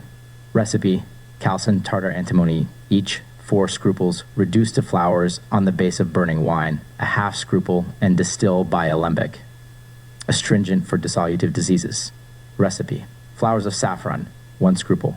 Coagulated clay, a half scruple, during paroxysm, for healing from blows. Recipe: glasswort pepper, cubeb, cardamom, cashew, each a half scruple. From the roots of small flame, lard, as much as needed, reduced to form. Greatest attractant in wounds. Recipe: bdellium, serapinum, each 1 scruple. Frankincense, mummy, each 3 scruples. Wax rosin, 5 scruples, reduced into plaster. Theoretical diaphoretic against plague. Recipe: 4 pounds of rectified wine alcohol. Good theriac, 6 scruples. Myrrh, 10 scruples. Spices from Saracen description, 4 scruples, reduced to form. The dose is from 1 scruple up to 2 with wine or water of marjoram or melissa. On the treatment of diseases from specific forms. Medicines of the 1st degree are effective against ascarids, roundworms, worms. Recipe: perforated herbs. Betony, each 5 measures. Trochus xavagaric, 1 scruple. Myrrh, a half scruple, reduced to form. Medicines of the 2nd degree are effective against the epidemic with species, and the disease is enclosed by the acidity of the salt of nature, transferred through paroxysm, the nature of which is the paroxysm of the disease. 2nd degree treatment. Recipe: vitriolic waters with spagyric correction, 1 scruple. Rectified wine alcohol, 3 scruples, reduced in drink. The dose is 7 grains. 3rd degree treatment. Recipe: 1 pound of wine alcohol, savine. Recipe: Asplenium calumet, each 1 scruple. Mace saffron, each 2 scruples, reduced into water by alembic. Dose from 1 drop up to 4 with artemisia water. 4th degree medicines. Anthos medicine is extracted from beryls from their body. Anthera medicine extracted from hyacinths. Physic stone from primary matter. Potable gold, this is gold oil without corrosives. Tincture is the quintessence of the microcosm. Elixir, medicine fermented from 7 metals. Composition, the 4th degree at the end of life. Recipe: oil of wallflower, 8 grains. Of anthos, 6 grains. Of anthera, 3 grains, reduced into drink. Dose 5 grains or 12 with aqua vitae, resolution of coagulate. Reduce, coagulate in alkali, and reduced alkali on porphyry up to distillation. Coagulation of dry residue. Reduce the dry residue into a glass flask, layer upon layer with quicklime up to the harvest. Preparation of sulfur. Recipe. Sulfur, oil of mummy, each a ½ pound, reduce into sand. Distill through alembic, and it will yield white oil, and it is extremely cold, and red, and it is extremely hot. Preparation of frog sperm. Reduce sperm in the distillation of the sun, then distill through alembic. Camphor to pass into heat. Recipe. Camphor 2 scruples. Common salt 1 scruple. Gem salt 1½ scruples. Oil of almond 7 scruples. Reduce through alembic. Restoration of corals. Recipe. Coral liquor 1 scruple. Gem salt anatron, each 1 scruple. Reduce to form through alembic. Make oil of juniper, cypress, and ebony thus. Recipe. Wood 1 pound. Reduce in a vial. Distill through alembic. Distill again through a bath of seawater, sand, and fire. Preparation of turpentine or bethin. Recipe. Bethin 4 pounds. Reduce to sand, from sand to fire, and it will yield white, very red, and very tenacious oil. It is that balm of Archelaus in the first 7 distinctions. Preparation of gums. Reduce through sand after putrefaction of the physical month. Its force is as above. Cancer treatment. Recipe. Calcin litharge through vinegar spirits of realgar ground cinnabar, each 4 scruples, Chimolia Saturn Mars, each 2 scruples, reduced to form. Treatment for anthrax. Recipe. Ilioc oil of camphor liquor solitrum, each reduced to form. Treatment for Persian fire. Take vinegar itself, 4 scruples camphor, 1 scruple vitriol, a ½ scruple rochulum, 2 scruples, reduced to form. White sulfur liquid is effective against whitlow, ulcers, sphiomema, herpes, prunes, peach burn, and among the ancients, it was called the milk of philosophers. Red sulfur liquid is effective in paralyzed, contracted, and consumed limbs and similar conditions. All distilled substances always retain a superior quality of 1 point, beyond the first oil of lead or boiled lead ash. Camphorated vinegar is extremely cold. There may have been from Thion falls in spring or summer, and in the morning it is found on the leaves of trees whose species is manna. Elec, a stone easy to cut. It differs from amethyst, electrum, centorphy. Idestrum without composition does not exist. Loco moss. Talc is a kind of metal, siffert or cast in schiffer. Ink near Colo, which is used by shoemakers. Nebel GA, created from the cloud. Kalina, a type of rock salt. Realgar of mercury is removed from latrines. Electroy of sweet roses, but of sour ones and of currants. Lapis lazuli is indeed blue in color by itself, but it does not have a coloring property. Gluten, otherwise sweet not false, commonly called GL2-D-Wasser, is a nutritive fluid. Balsam is neither sweet nor bitter, but it is very tempered glue. Stickiness of glue. Mineral resin, like turpentine. Notes. Thena of the pine tree, he is called Spagyrics, who knows how to separate the pure from the impure in individual bodies and has experience of things. The substance of life and the spirit of life are the same. All metals, mercury is coagulated. The temperaments of things are either hot or cold. In general, those things that are hot are also dry. Likewise, those that are cold are also wet, even if sometimes dryness can be resolved by heat, as in oil, and in cold, moisture can be coagulated, as in crystal. There are 4 degrees of things, according to the orders of the matrices. For those from the earth, the first degrees are those from the air, the second, from water, the third, from fire, the 4th degrees. Furthermore, by what virtue each degree individually one thing is conquered by another, it is a matter of points, not degrees. Knowledge of temperaments. It is twofold, namely by color and by form. By color, heat and cold are denoted. By form, dryness is resolved, and moisture is coagulated. The color yellow, red, green denotes heat. The color blue, white, brown denotes coldness of parts. The following things remove heat: opiates, anodynes, astringents, astosa. The following remove cold: pontica, bitter, cicatrisant, corrosive, abstersive, laxative. The signs of heat and cold are easily apparent, as well as of moisture and dryness, from the things already said in the matter's elements of substances. Only Rheolobatia as hypericum, according to first nature, has it indeed that it is hot and heals, but the remaining property of hypericum is that it is an herb hostile to worms. When children indeed have worms, if it is hung around the neck, it expels them all, as can be seen in cases of vermicular infections. In any restorative, it is not to be considered whether the thing is hot or cold, but the secret power is to be considered. Hypericum oil is excellent for the treatment of wounds. Henbane cures fever.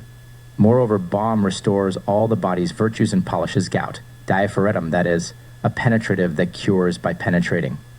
Sal ammoniac is composed of urine and soot. The roots of radishes are roots of flammula, for the flower is only flammula.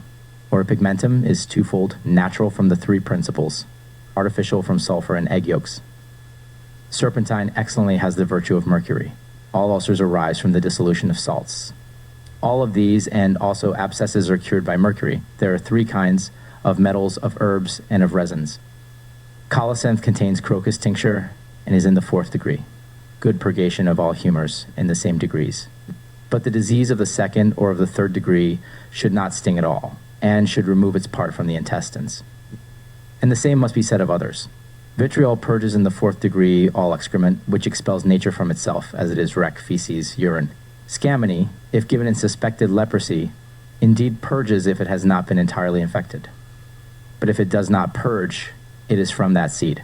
Artemisia treats pregnant women who have menstruation. Hellebore expels through vomiting in the 4th degree. Euphorbia through bowel movement in the 4th degree. Hellebore, according to its secret, is an excellent medicine for epileptics. 2 membranes around the brain, the inner pia mater, the outer dura mater, are called. Blood is excreted salt that is separated and rejected in the first salt. Air more perfectly passes through any parts of the body, in chapter 5 of the 3rd book. No one among men should be called melancholic, phlegmatic, choleric, absolutely sanguineous. For every man is sanguine, since blood is part of the body. Therefore it should be said to be either mercurial or sulphurous or salty by predominance. Hence you will note that what is called cholera by them you should call red sulfur. What they call phlegm you should call white sulfur with salts resolved.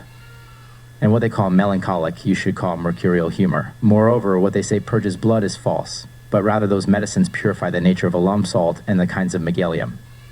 However, the kind of megalium is anything that consists of minerals which can exist due to oleation. Therefore, any part of the body is treated not by purging but by cleaning. However, there is a part of the body without which the body cannot exist perfectly. In the 8th chapter of the 3rd book, in whichever degree any disease is, in the same degree the medicine should be received, and not according to any specific temperament. The following is a plaster for fractures and ruptures. Recipe comfrey round aristolochia, white lady's mantle, each 6 drops. Long aristolochia, 3 drachms. Turpentine, 3 drachms. Let a decoction be made and applied to the injured limb. Treatment for fractures with bowl and sealed earth. Wound drink. Recipe, 4 measures of wine. Century, 3 drachms. Lady's mantle periwinkle snake root, each 7 drachms. Diapensia, 5 drachms. Let a wound decoction be made. Wound oil. Recipe, common oil, 6 ounces. Flowers of Centauri prunella, each one once. Hypericum, a ½ ounce. Let it be dissolved in oil in the sun. Hypericum, especially its oil, is a sufficient medicine for all wounds. So is prunella, turpentine. Apostolic powder. Recipe, round aristolochia, greater comfrey, each ½ ounce. Herbs of celandine, serpentine, equal parts of all. Mix. Let it be powder. Summatum plaster. Recipe, serapinum. Bdellium opavanex galbanum, each 1 ounce. After straining, add mastic, frankincense, myrrh, each 2 ounces. White wax to the weight of all. Let it be plaster. Mummified plaster. Recipe, wax a ½ pound. Navel pitch, 4 ounces. Round aristolochia comfrey, each to medium weight. 3 ounces of artificial oil. Let a plaster be made according to the art. Bracitella herb is of great virtue for healing wounds. From medicines of the 4th degree, or from things composed of ultimate virtue, a patient can easily be killed, therefore be cautious. The most noble spider is well administered in tertian fever. A rap spider placed over the chest of the heart or stomach cures tremor, and the power of the spider is as good as gold. Scorpion oil cures all poisons caused by lizards. The tyrus serpent alone enters into medicines. A small amount of cantharides taken provokes urine vehemently. In the 1st degree, things neither harm nor help at all. The degrees of reverberation are 2nd, calcined of the 3rd, sublimated of the 4th. In chapter 10 of the 3rd book. The spagyric art teaches to separate the pure from the impure of any substance. For the virtue and nature of anything operate, but not the substance itself. Thus this art teaches to make exaltations in degrees up to opposition. Where nature ends, Spagyrics begins. When the pure is separated from the impure, the dregs that remain are worth nothing at all. Therefore, let the separation of the pure body from the impure be done in the second degree, that is, the operative virtue. Then sublimation separates that purified body from the pure by digestion, namely, so that you digest it lastly, and always dispose of the supernatant as long as they are absent. The residue in the third degree then distill in the sun, and it will be in the fourth degree. And it will remain from 8 pounds, 1 once, or a little more. The substance of anything of any degree is reduced into a liquid, and thus it is in the first degree of the spagyric, and not before, and all are warm. For however much a thing is cold by itself beforehand, when it comes to the hands of the spagyrics, it is warm. Nor will anything remain cold, for the spagyric degrees of the elements are corruptions. But if anything in the first separation of the pure from the impure remains of coldness from the first, elec is certainly not from its element, which is here abstracted as pure. Book 4, Chapter 1. Beware in the excrement of man, seek no medicine, as some have said. You must treat only with secrets, the 7 principal members, which are of no complexion. Any principal member harmed, death brings present, for where one of these 7 is infected, death is in the pot, therefore beware. Everything that strengthens is called chicory. Indeed, what we call chicory is not what is meant here. Murmur. The principal members do not suffer by themselves, but by accident. Therefore, remove the accident and you have healed. Lemon verbena has the highest secret in the liver and in the passions of the other element. Just as Derneven gum falls in certain places at the end of April, so also conserve the principal members from little fruits, and death does not easily occur.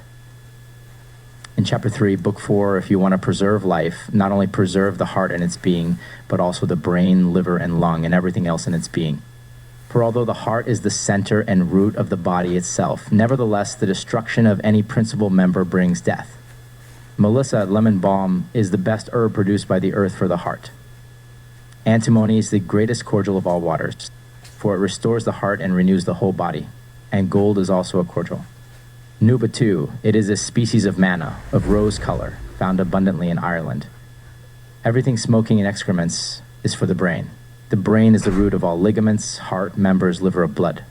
Therefore, if you preserve the principal parts, you have preserved the minor ones derived from them. Liverworts are plants like Capillus veneris, maidenhair, manna, gamandria, bitonica. Melios satyrium, not ours, but the true one, provokes urine. Civet is fat and full of scent. It grows around the kidneys of the civet cat. A long life is preserved by red coral, spodium, unicorn horn, lead, and lime not burned, but changed into a liquid. Therefore, they are also suitable for the spleen.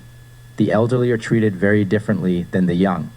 Bitter almonds, hyssop, and lungwort are the main substances through which they are regulated, and through those that have transparency in them, such as myrrh, anthos, crocus martis, and oriental garden crocus. In Chapter 4 of the 4th book, among the spagyrics the sun is gold. The moon and silver are one. Lunaria or cerebellum preserves the brain. The quality among spagyrics is everything that defends any principal member, as in the brain between the pia mater and the brain itself. Anyone who turns gray before the proper time certainly suffers something in the brain. Excrements of the brain cannot be drawn into the stomach, nor should they be, but each member should be purged through its own excretory channel. Lunaria herb brings the greatest remedy for frenzy and madness which reside in the brain. Furthermore, any herb that strengthens the brain can be called by this name. However, in frenzy and madness, it is treated with warm care, in no way cold. All fixed things to which fire does not harm are for the spleen. As if there were some secret in lime, it would be called fixed, but lime by itself is not fixed.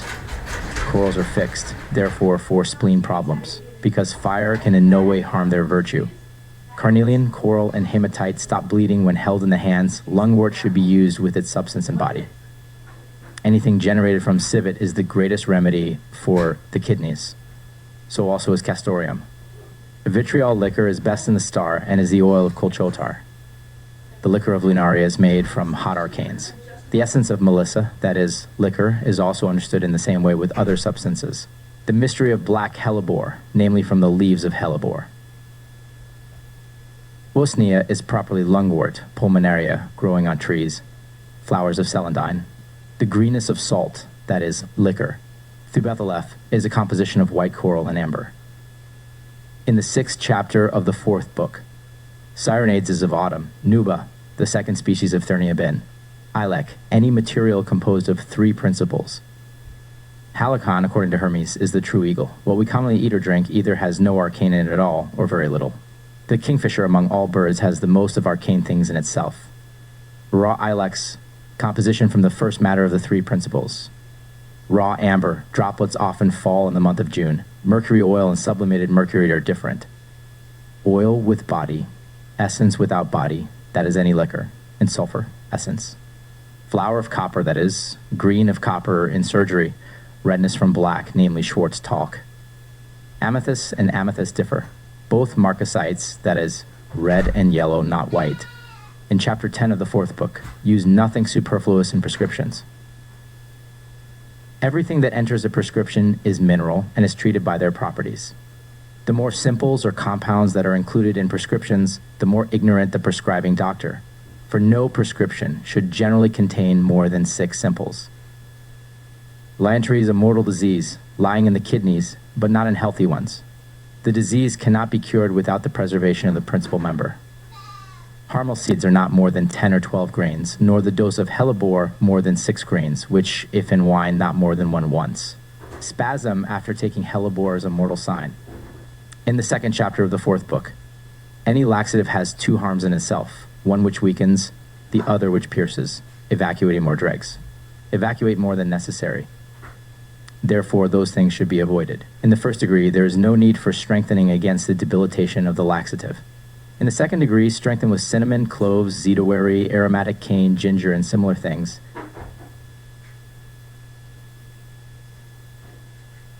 In the 3rd degree with nutmeg, Indian leaf, juniper berries. In the 4th degree with sealed earth, red and white coral, amber, raw silk, and deer heart bone. To mitigate the laxative, use anodynes and narcotics. Therefore, every laxative should consist of 3 certain energies: sol, drit, shen, cordial laxative. Recipe: colocynth black hellebore, hermidactyls, each 1 once. Diagridium: zedowary nutmeg, red coral, each a ½ ounce. Best theriac QS to form a mass. Dose 1 once up to 1½ ounces. When you wish to purge through vomiting, you will observe the signs: Virgo, Aquarius, Pisces. Thus also by their own argument. The argument is taken: in ulcerations do not purge with scammony, because it is too vehement. Crocus martis strengthens. Cyclamen is the best laxative through the pores. Emetic for those having ulcers in the orifice of the stomach. Recipe: precipitate 1 once. Theriac 2 ounces. Mace a ½ ounce. Let it be mixed in the manner of an electuary. Dose 1 once to 2 ounces. For evacuation. Recipe: flowers of centaury 1 once. Hypericum a ½ ounce. Red coral 1 once. Juice of white poppy for incorporation into a solid mass. The dose is from 8 ounces to 6 ounces. The solution should be: let the urine be exactly skimmed, let it stand undisturbed for 3 days, then let it stand in a vessel over a fire for 3 days. If you throw in a little stone, the secret sits in jaundice. Thus Centauri also has a secret in jaundice, nectar composed of clear and correction. Larousse, that is, mouse ear, in the 5th chapter of the 5th book. Epilepsy is a falling sickness that is sometimes cured with oak mistletoe. If you prepare peony, you have the secret for epilepsy. Balsam can be made from gums and resins. Guaiac wood is truly ebony wood. All ulcers, both internal and external, come from mineral salts. A disease is not cured by opposites, but by something similar to itself. Royal comfrey, black root, or night spur boiled in wine, bound with resin, excellently cures a fracture that is not open. Sophia in rupture is the highest secret, brassatella in ulcers. All those things that agree in the principal members are from plants. They also heal wounds, if they are healing. A wound must be treated through the principal members, as the head through the brain, the liver through the hepatic system, and so in others. A plaster without gums is worthless. Corrosives are useful in cancers if they are also healing, such as arsenic, mercury, precipitate. The first species of syphilis, that is Vitsterites, no disease of the spleen rises to the spleen.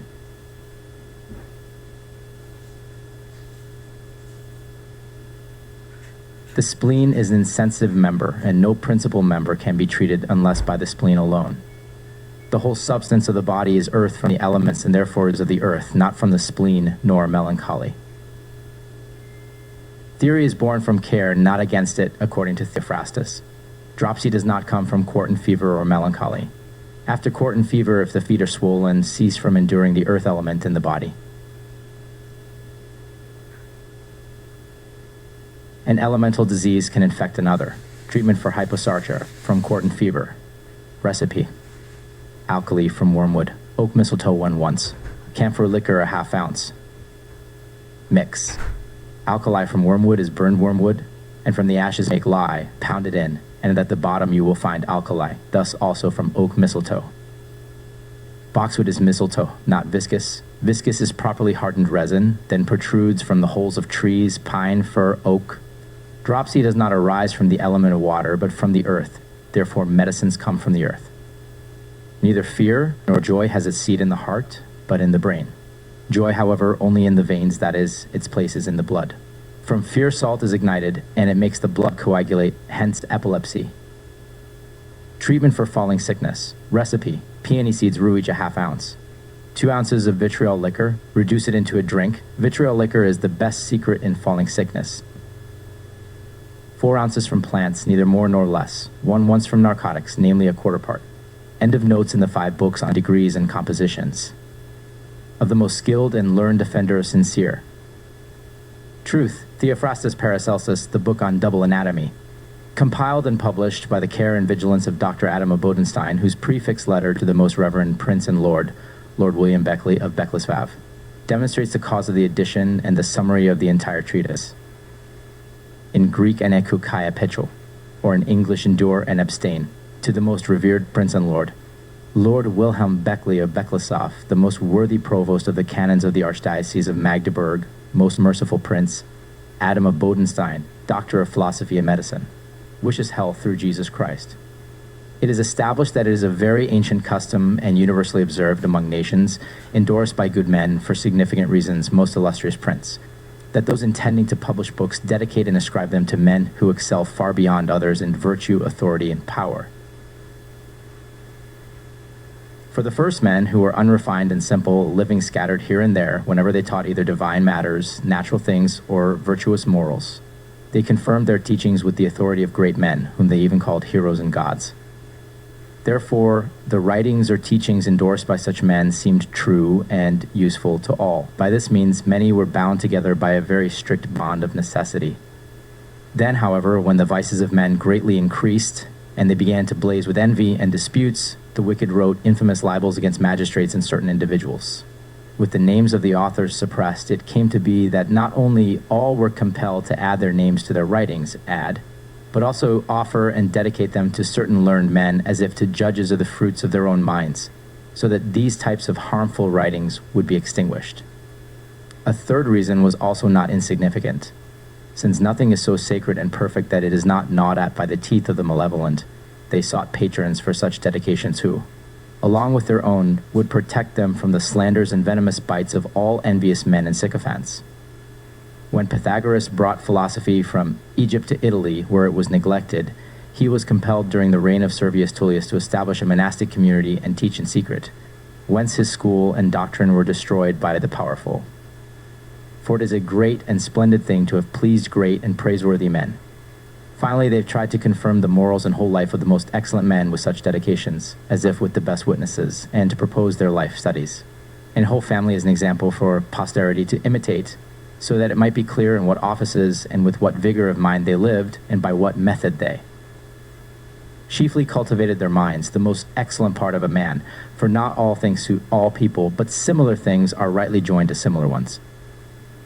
Therefore, I also, most magnificent prelate, when I pondered all the reasons for dedication, and carefully deliberated with myself whose patronage this little work of the most learned man Theophrastus should come. Into public, you first deservedly came to mind, who with authority due to the eminent nobility of your family and your singular virtues, prevail greatly among all, for who does not admire that renowned knowledge of law of yours, and at the same time such experience proven by long practice. You have conducted your entire duty into the most honorable actions, so that it seems to live in you. Who also does not embrace and praise your very sweet kindness and humanity in private conversations and affairs?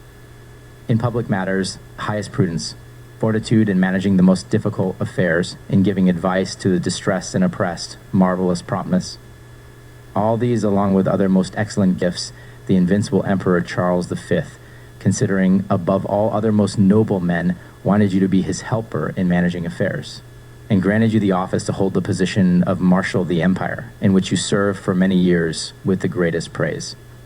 But these things, since they are very well known not only to all Germans, but indeed to the entire world, lest my meager speech diminishes rather than extends and amplifies the praises of your virtues, I will say nothing of them except this one thing, namely, that I perceive them to be greatly adorned by your outstanding knowledge of natural things, by which, as by a very bright light, you surpass not only the most noble men, but also the most learned, who profess themselves philosophers. While I was pondering these and several other things in my mind, and I was considering sharing the book on anatomy by the most learned Theophrastus with everyone, there is no patron among all more suitable to me for this purpose than you, who both understand the matter and would protect it with the easy enhancement of your name.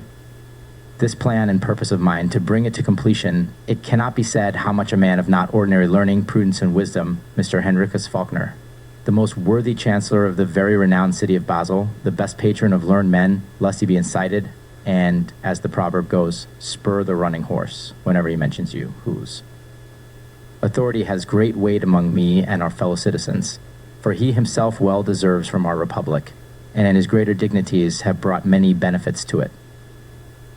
This man, I say, grave and eloquent, very much praises your virtues, and the present example shows, since you delivered to him water extracted by chemical art, which quickly restores and often raises up people afflicted and prostrated by the most cruel disease of apoplexy, as we have often experienced in our citizens to great benefit and much admiration from many, because in that and many other exquisite diseases very clearly that crude and too much compounded medicine did little or nothing good.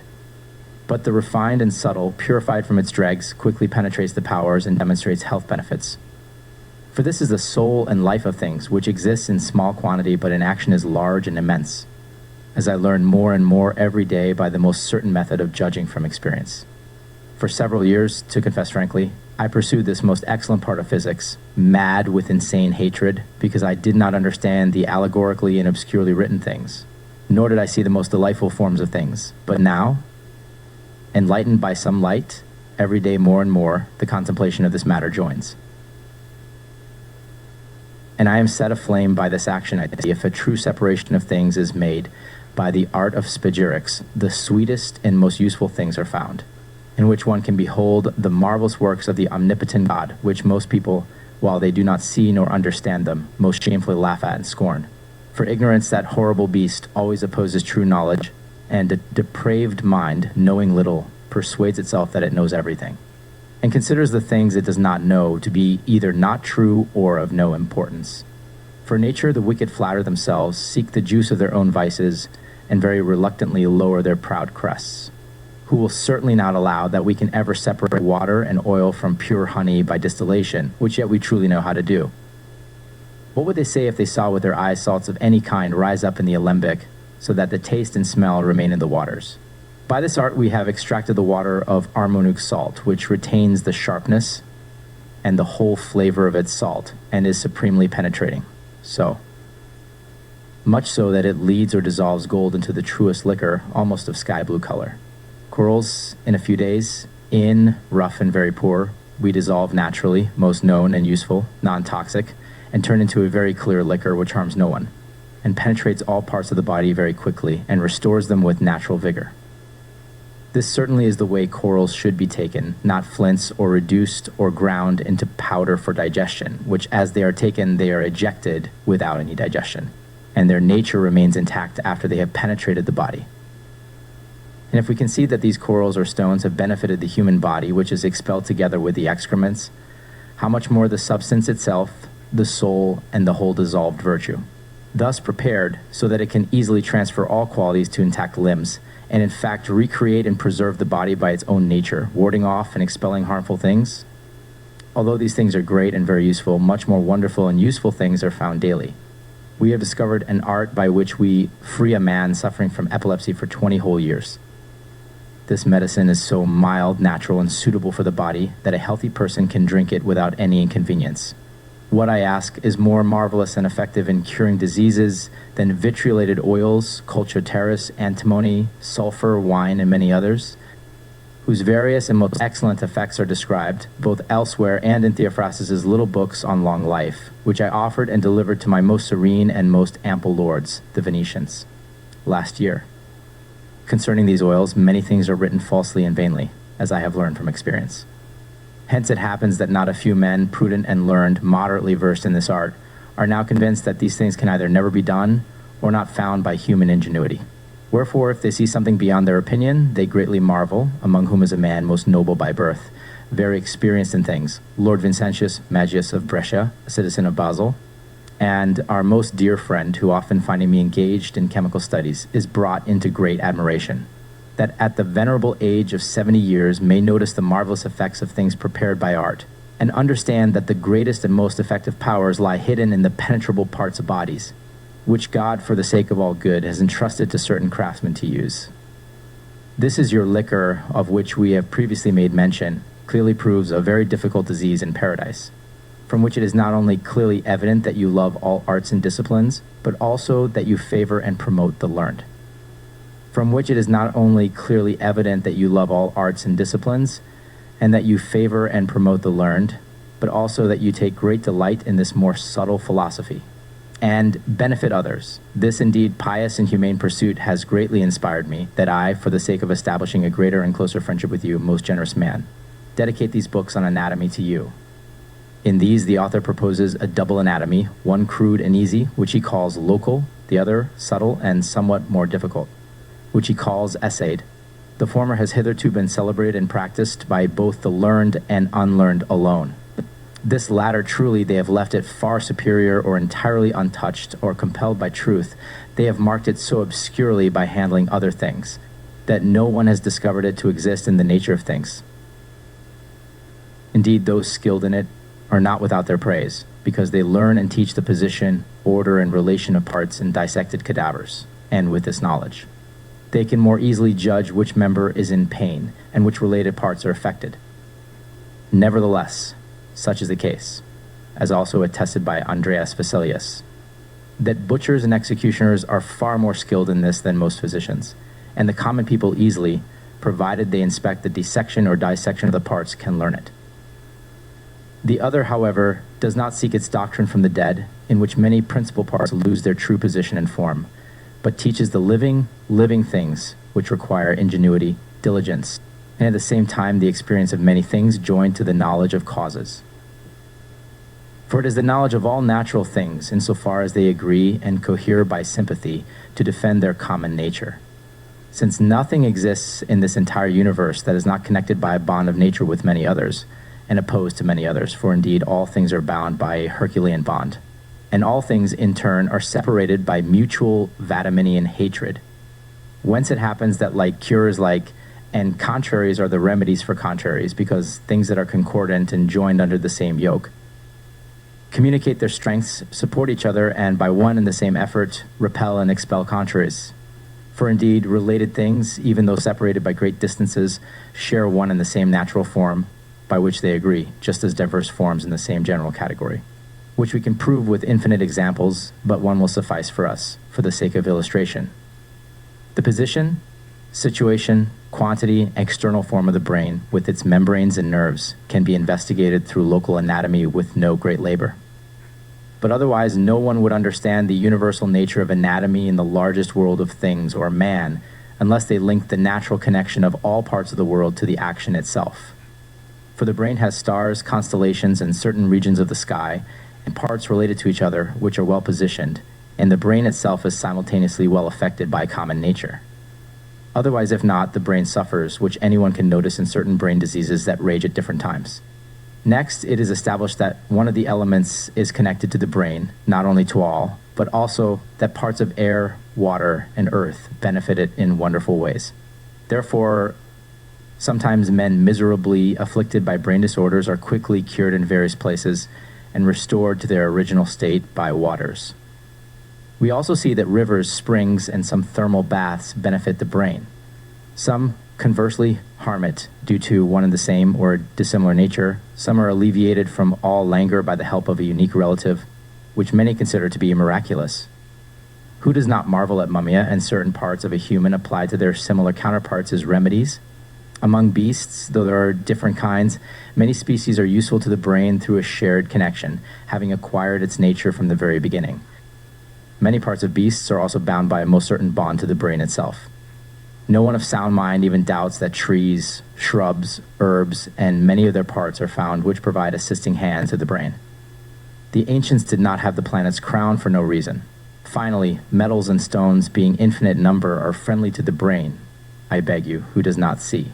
Versed somewhat in chemistry, since many resemble the shape and form of the brain externally, all of which, when properly prepared and taken internally, repair an infected brain and restore it to its former nature. Indeed, even they cure by hanging or vapor. In this way, the most ignorant empirics sometimes perform wonders through the knowledge of one thing, and thereby obtain fame and wealth for themselves. They then most disgracefully go astray, because they are ignorant of the true anatomy of the matter, and apply what pertains to the brain to the heart, stomach, lungs, or any other part of the body. Just as a local anatomist does not seek the brain in the hands or feet, so neither does the ascetic administer the main parts to any part of the body, and although medicines of very different kinds are taken through one mouth, each one tends to the part similar to itself. Similar things congratulate similar ones. So also does your most proven liquor naturally suit the ventricles of the brain, which are wonderfully refreshed by its presence due to common essence and effective friendship when they are in danger, in ways that no other things that are equally hot, dry, humid, thin, or even thick can refresh. But only with a concordant nature, because the adverse part is joined much more easily with the help of many things. Therefore, as Paracelsus himself says, no one should boast that he is an anatomist when he knows how to dissect a cadaver in which no life spirit exists, but rather he who is skilled in the living. Concordance of things with the whole body and its parts. For there are some things that strengthen all the principal parts. In this and in your own vast experience, I gather not only from the aforementioned liquor, but from many other things, which your ingenuity has cultivated and your extensive experience has proven. The wise and skilled are able to show amazing observations, which have helped and been tested in various human treatments. So I bring remarkable skills in the field to completion, which neither doctors nor surgeons can accomplish. Rustic people in the fields learn more about this anatomy from brute animals by observation, who know very well not to transplant any plants to any lands without care. These people, when they are ignorant of the causes and do not reduce their experience to art by the help of memory, leave few things to posterity, although their traces always appear. But your clemency, if it recalls those things that it has seen, read, heard, and experienced about such anatomy, will undoubtedly help this learned and useful little work. And it will be worthy of our Theophrastus in medical art and the whole of philosophy, who is very skilled and learned, who indeed obscurely hands down some things because he teaches new arts with new terms. This obscurity I have certainly. Tried to explain and illustrate with clear and plain speech, but the author's mind everywhere I wish to retain, and I use a very intricate copy. Therefore, if the lovers of truth, whom we wish to help and guide in the matter, find something not so clear and manifest as they would like, I beg that they do not blame me. However, to the malevolent who approve of nothing but their own work, I advise that, putting aside all self-love, they diligently consider and learn this anatomy, so that they can better benefit mankind. If they scorn this good and very useful advice, your singular and marvelous authority and your great power joined with the truth will restrain them. May the best and greatest God grant that your clemency and greatness may live long, safe, and unharmed for all of us. Farewell, from our house and those of our friends. Alone in transit. 15 degrees of Aquarius, the year 1561 in Basel. On the anatomy of Theophrastus Paracelsus. Before the cause and origin of pustules or the French disease are enumerated, it is proper to have diligently applied oneself to anatomy, since what is worth knowing in this place ought also to be perceived by the eyes, which pertains especially to surgery, for from this follows the clear explanation regarding the origin of these things. For beyond the primary matter, nothing else is incumbent upon us but what this alone indicates. Although anatomy has been relegated from its true origin to the point that it has been thought until now that what pertains to this can be abundantly perceived from a dead man, or rather a cadaver, which I indeed consider to be of minimal or no value, although there are those who still believe this even more, and attempt to gather not a few things from it. From this, medicine is indeed deduced into theory, and without being upheld by great errors thus far, for some reasons recognize this very thing, namely that it is much different than anatomizing a dead body. For in this way, since anatomy ought to make any physician proficient, it is necessary for it to be twofold, one local, the other essential. Since therefore the local must be one, by what method it can be discerned in a cadaver I do not see, unless by preceding knowledge of external anatomy, which the anatomy of an extinguished body ought to follow. But if there were at least any measure of true medical art among us, you would certainly admit that no nature nor essence can ever be found in it, just as some of your own also admire. That a dead body should be proposed in place of reason, from which something may be taken that will be beneficial to the living, not considering the essence, property, and virtue, which are the chief aspects of anatomy, to be desired in it and plainly to be dead at the same time. Therefore, I wish you to be advised, if the preservation of the living body is as important to you as is your concern, do not in any way seek its health in the dead. The other, which is essential, has indeed remained intact until now, but it contains the chief part and the entire sum of the medical profession within itself. However, just as it is now common practice to neglect and discard the better things, and to observe the worst things with great diligence, so too in this torpor and laziness has prevailed.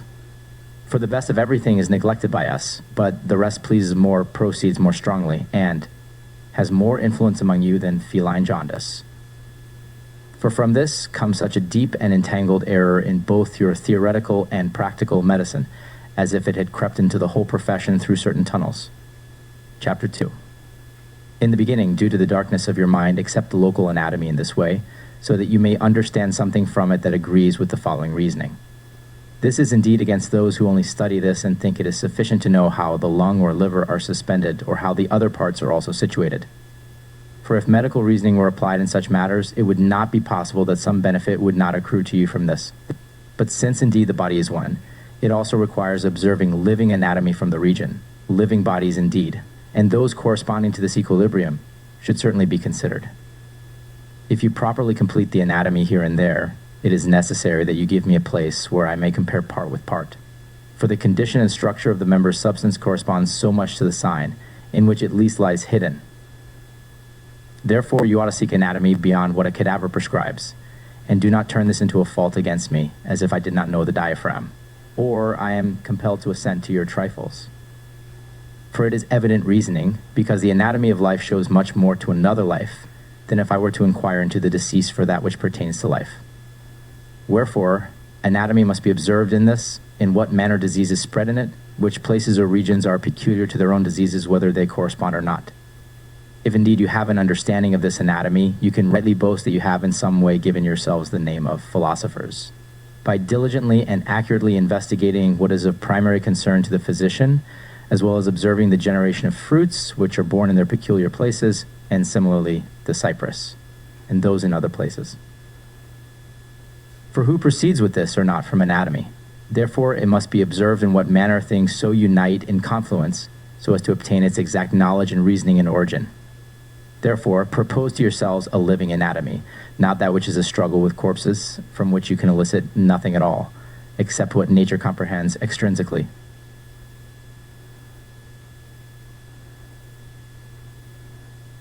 Therefore, this is the task, this is the labor, that you now apply more effort here than before. For when this has first been erred in, it will have been entirely in vain, unless perhaps Mercury has brought you present and favorable help. To this end, the anatomy of the microcosm must be understood together with its places and regions in the aforementioned diseases. Not that I accommodate diseases to their locations, but to fulfill my duty to you and to make the matter clearer, I reiterate the same things. At least so that anatomy may not be omitted from its flourishing and its exaltations. Chapter 3. Furthermore, in the species of anatomy, it must be known, just as gold, which displays its anatomy, that is, in its own member in so many regions, yet it remains universally in one body, although it is separated by many thousands and dispersed far and wide. Just as gold thus lies scattered, its parts divided by its brilliance, so too must anatomy be understood. Just as the whole world is one body, so too all men are one body in diseases. But as the division extends, namely that in one vein often lies gold, yet beyond this vein, in the same way diseases also behave. As often as a man, so often likewise the veins mineral. Hence it is clear enough that all mortals suffer from one and the same disease, just as it is impossible that all kinds of lands are rich in gold. Let this be an example of that matter. For as many places and regions as there are in which metals are produced, And in diverse ways, just as all procreations have their outcome, similarly, it occurs in man. Just as neither bolus nor elephantias can be covered with gold, so neither can that same condition in man be susceptible to heart disease. And do not interpret this as malign on my part, that I have detained you so long in anatomy, for your ignorance and the immense trifles of the ancient writers drive me to this point. If our discussion were particularly about this alone, as I had intended, I would more clearly bring your errors to light and plainly expose your wound where it hurts the most. But henceforth, if fruit to be gathered is none other than that you finally, having abandoned this dead anatomy, consider and weigh the matter with an even balance, as they say, whether it has been falsely or ineptly written thus far. Whoever, up to our times, have attempted to discourse on anatomy, by which indeed both you and they have so polluted the medical profession that it is almost entirely extinct, although nothing remains for you but to boast momentarily about the construction of Ferrara's columns and about the Perugian actors. However, such tricks particularly delight the French, who have a perpetual and tireless spirit for extracting juice, and to whom we Germans, like barbarians, readily and often give money, as they say, without considering that whatever has to do with ghosts is nothing but a ghost itself. Therefore, this is not so much medicine as a certain nefarious deceit and imposture that deserves to be rightly called. Chapter 4. Wherefore I think it not undeserved to ascribe such differences to anatomy, but I also consider it the foundation of the medical profession, since the lands are so varied, kinds are, which shows nothing else but that the divisions of humans are as varied as those of the lands.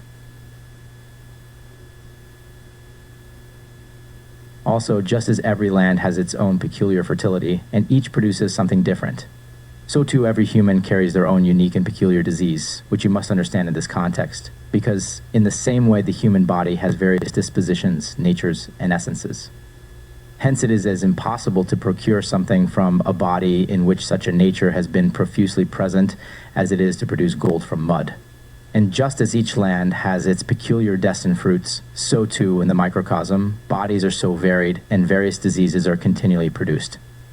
Moreover, whatever is equal to the body displays equal diseases, no differently than equal soil produces equal apples. And this indeed is the anatomy to which it is fitting for you to apply both faith and study, not only considering that here a pear tree grows there an apple tree, and again in another place an oak or a beech, but rather by what means this kind of habit may be allowed to propagate simultaneously and together. For I consider this to be the highest and foremost thing in a physician, that he understands well the confluence of anatomy, in what manner places and diseases correspond with each other. Not because this should be done without external anatomy, but rather that it should be conducted through the same into confluence, the understanding and knowledge of which, when you have it, you will easily move me to your opinion. For as you see that there are 4 essences which give their own benefit to each individual, so it is necessary that the same essences converge the entire anatomy. I ask you to consider by what means this happens. For indeed, just as fruits manifest themselves externally, you must consider in the same order and standard each particular disease, and not make any further mention of corruption, putrefaction, or such dreams, with which you have hitherto been so overwhelmed that you have chosen the worst things as the best without any consideration. Moreover, although it may be possible for a division of anatomy to occur so that one part in one will be for surgery, the other will remain in physics itself. However, that division does not seem to pertain entirely to the matter at hand. For the geometry of anatomy indeed provides understanding by another means, and the condition of the Iliad itself reveals this, especially since it is one body. Chapter 5. Furthermore, it is essential to understand anatomy, and this chiefly for the sake of confluence. For what out of all things that pertain to the physician equals this understanding of confluence, especially since nature has almost produced nothing without anatomy? Hence it is that it has separated all kinds and species within itself. Therefore, in what way cutting, extending, and so miserably tearing apart a dead cadaver is anything acquired from it that will be useful to the living? Since that which you are grasping for here is nowhere present anymore. However, just as there are 10 kinds of apples, there are also 10 kinds of pears. And this entire universe under one single anatomy. Similarly and likewise with as many kinds, there are kinds of jaundice and likewise of paralysis and all other diseases besides. And do you find diseases of this kind in your anatomy? Or do you, by this reasoning, unless perhaps, as I suspect, it is pleasing to you French to deceive the Germans in this way, attempt to seek more languishing ones? Why not rather investigate that which has long since escaped from here? although this and all other diseases consist under one and the same anatomy. These things are only set against the four humors, which can neither bear any place nor reason in anatomy, nor can any way in which the origins of disease are derived from them be comprehended. Why then do you boast so much about your humors? Why do you so frequently throw around pompous and sesquipedalian words? Since diseases arise no differently than apples in their places, and just as with them, it is also ridiculous to consider blood or phlegm in the generation of diseases. For in this place mustard seed provides the essence of the matter, and whatever needs to be known here is abundantly proposed.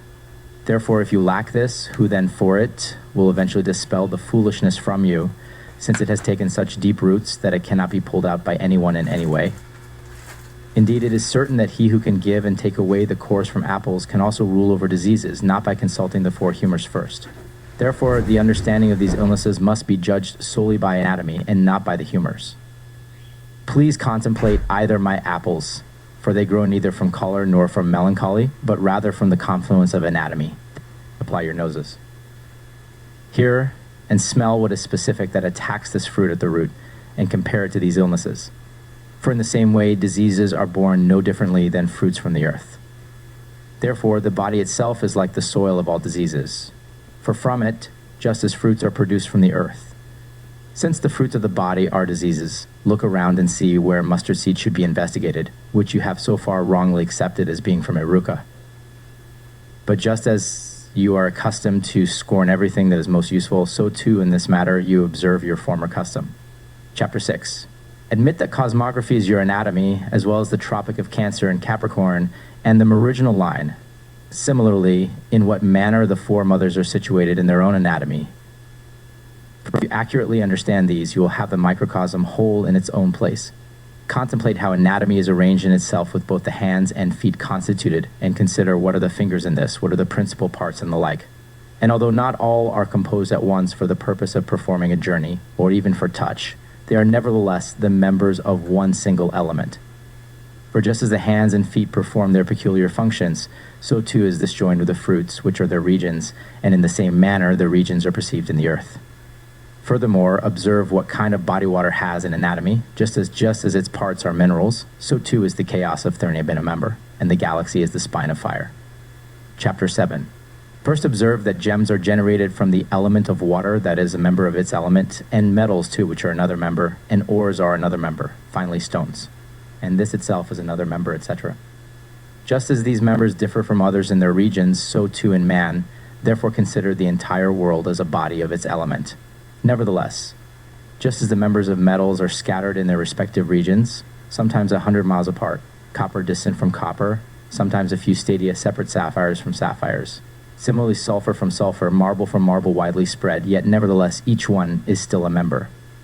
In the same way, in the body such places must be observed, namely as the locations of minerals, fruits, or impressions are constituted among themselves in a similar way, and in the body.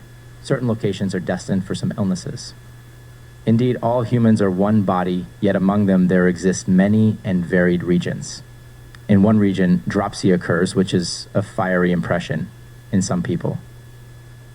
Heart. Disease appears, which is a form of chaos. In others, fever erupts, and it is an impression of the earth. Similarly, the anatomy of any human is mainly positioned in such regions. Just as these minerals are not found outside those regions, nor are these corrosive ulcers found anywhere beyond these parts.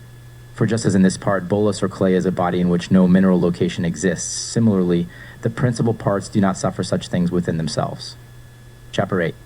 Since it is fitting for someone to be thoroughly experienced in the practice of medicine according to the principles of anatomy, what exceptional benefits will a cadaver provide you in your schools? Or what refined judgment will it bestow? And yet you have taken offense at me for attempting a living anatomy for a short time, which, for the reasons I have stated, is not unjustly done by me. And why corrosives do not ulcerate in the principal members as they do in the external parts. If I could gather this very thing from the place alone, as you think, you would rightly glory, calling me a wanderer and an error, and interpreting my experience unfavorably. Whereas I have hitherto chiefly striven to ensure that philosophy is not utterly forsaken, and that mundane anatomy is made somewhat clearer and more perspicuous.